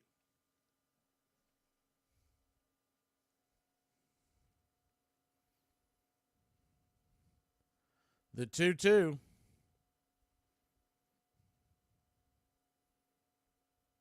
Weaver comes set, his 16th of the inning. They set up outside. The pitch. Swing and a miss, strike 3. 96, blew it right by him. That'll end the inning. Braves put one on, but that's about it. We head to the bottom of the 8th, trailing by 5. Evening, sir. Where are you heading this late at night? I was on my way to a lecture about alcohol and its effects on the human body and smoking and staying out late at night. Who gives a lecture about that this late at night? My wife. Hey, Braves Country, I'm Mac Magee. Join us for Pitch by Pitch, Play by Play, the classic call of Braves Country baseball. We're bringing you Atlanta Braves baseball all year long. Jump into our pregame show, Braves Country Today, just before first pitch. Stick around for the postgame show, Braves Country Tonight, where we will open up the phone lines and react to your calls or your comments all year long. That's Braves Country Radio, pitch by pitch, play by play, your home for the classic call of Braves Country baseball. So, Dad, I think she's the one. I'm gonna marry her. Tell me you're sorry. Wait, what? What? Tell me you're sorry. What? No, I didn't do anything. I'm not saying sorry. Hey, until you can say you're sorry for no reason at all, you're not ready. Why is baseball, you ask? Because it is like charity. It never faileth. It is always there except on wet grounds. And to the man who is too old to keep up with the attempt to civilize football, and too young to need so soothing a sedative as golf, who works hard when he works, who wants to rest hard when he rests, who wants a drama that is as full of surprises for the actors as it is for the audience, who wants a race that cannot be fixed like a horse race, who is so genuine and American that he wants something to kick about without meaning it, and something to yell about that everyone around him will think more of him for yelling about. To that man, baseball is the one great lifesaver in the good old summertime. Welcome back to Braves Country Baseball. Atlanta Braves trail this one. Boy, these schmoes on Fox feed and on the Apple feed, they love showing that Jim Leyers one. 96.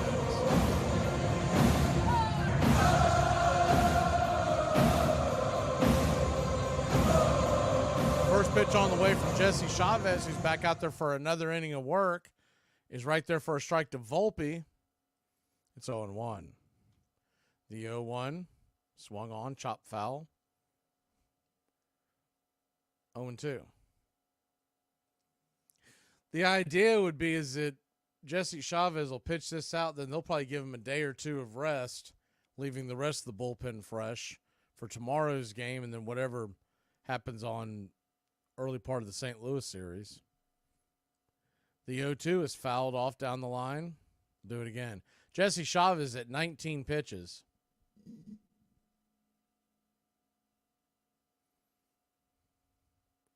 So an 0-2 count. Pitch on the way. Swing. That ball's chopped on the ground over to Ozzie. 4-3 put out. One away. Yeah, the pole ended up being Chipper Jones. I mean, it is kind of laughable, but Chipper Jones being the greatest living Atlanta Brave. I think people get confused with your favorite and the greatest. But that's okay. That's what makes fans fans. Juan Soto comes to the plate. First pitch on the way to Soto is right there at the knees.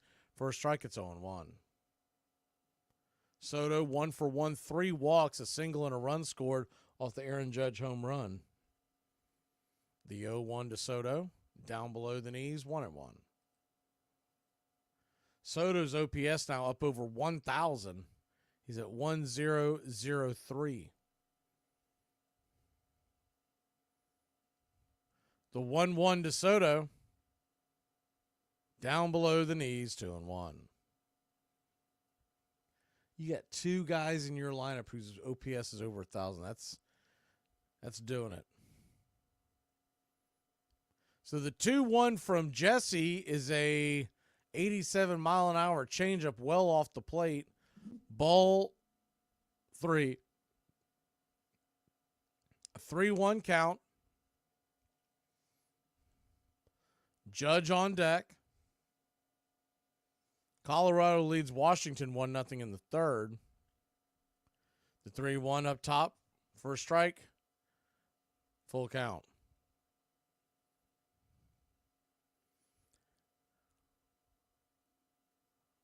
The 3-2. Caught looking up top, strike 3. Pitch was a little bit out of the zone. Soto doesn't like it, but he also probably realizes that's because it's 8-3 in the bottom of the 8th. That pitch is well out of the zone. He's called a few of them on both sides. First pitch on the way to Judge. Change up right there at the knees over the dish. It's 0-1. 2 outs here in the bottom of the 8th.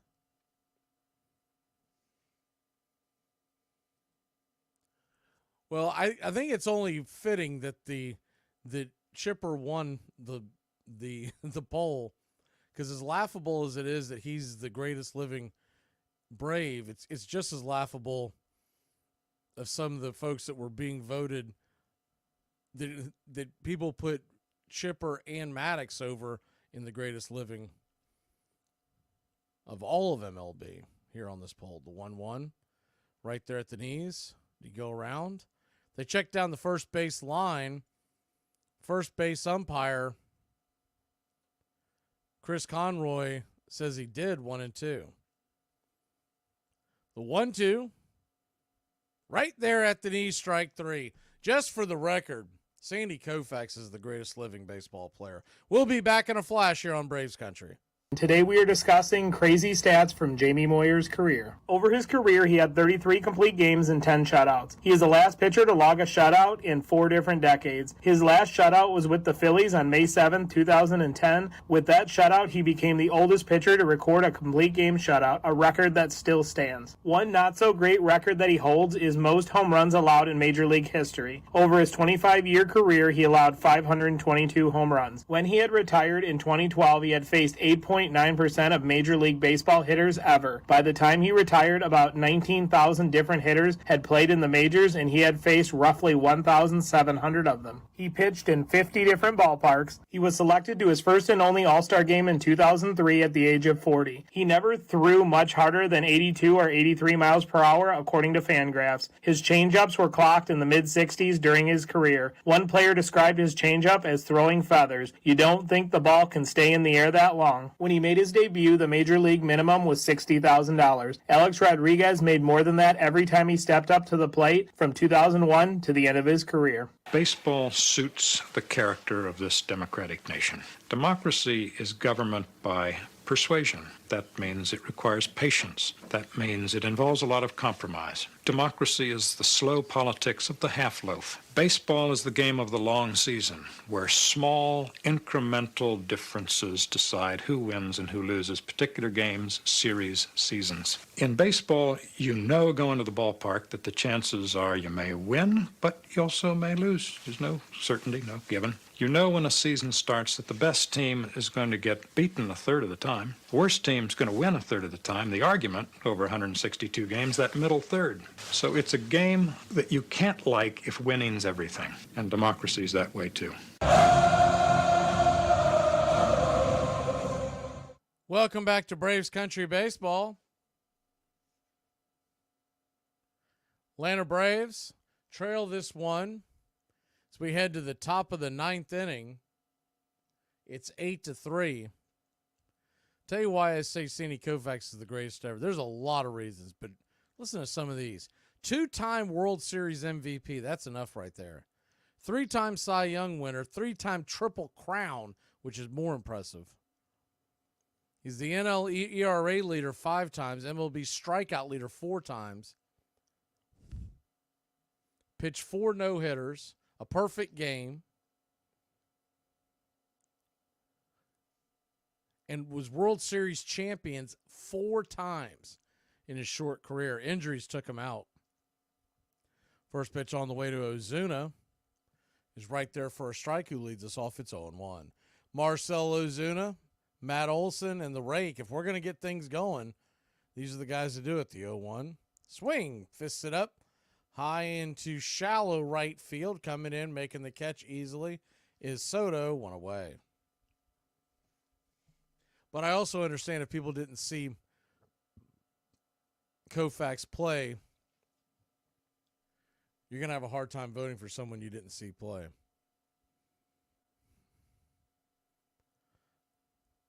Matt Olson steps in. He's 0 for 3.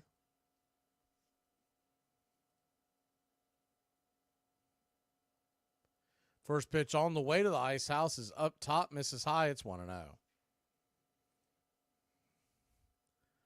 The 1-0.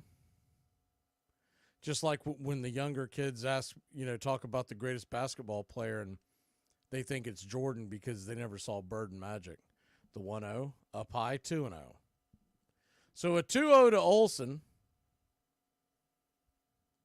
Righty-lefty.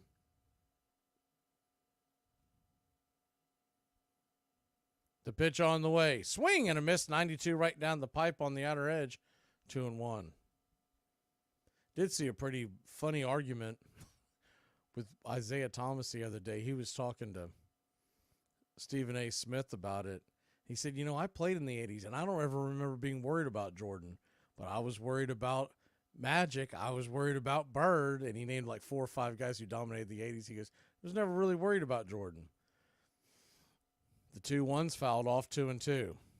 So a 2-2 count. Bickford, once again, is the pitcher. We saw him last night. So much different than when he was a Dodger. The 2-2 pitch. Swing. That ball's lifted down the left field line. Looks like it'll stay fair. Making the catch in the left field corner is Verdugo. 2 away. 2 outs. Top of the ninth. Braves down to their last out. Hopefully Max Fried can get them back in the win column again tomorrow. Win the series in Yankee Stadium would be a pretty big one. Austin Riley steps up. First pitch, swing and a miss. It's 0-1. They'll have the man on the mound to do it. Max Fried.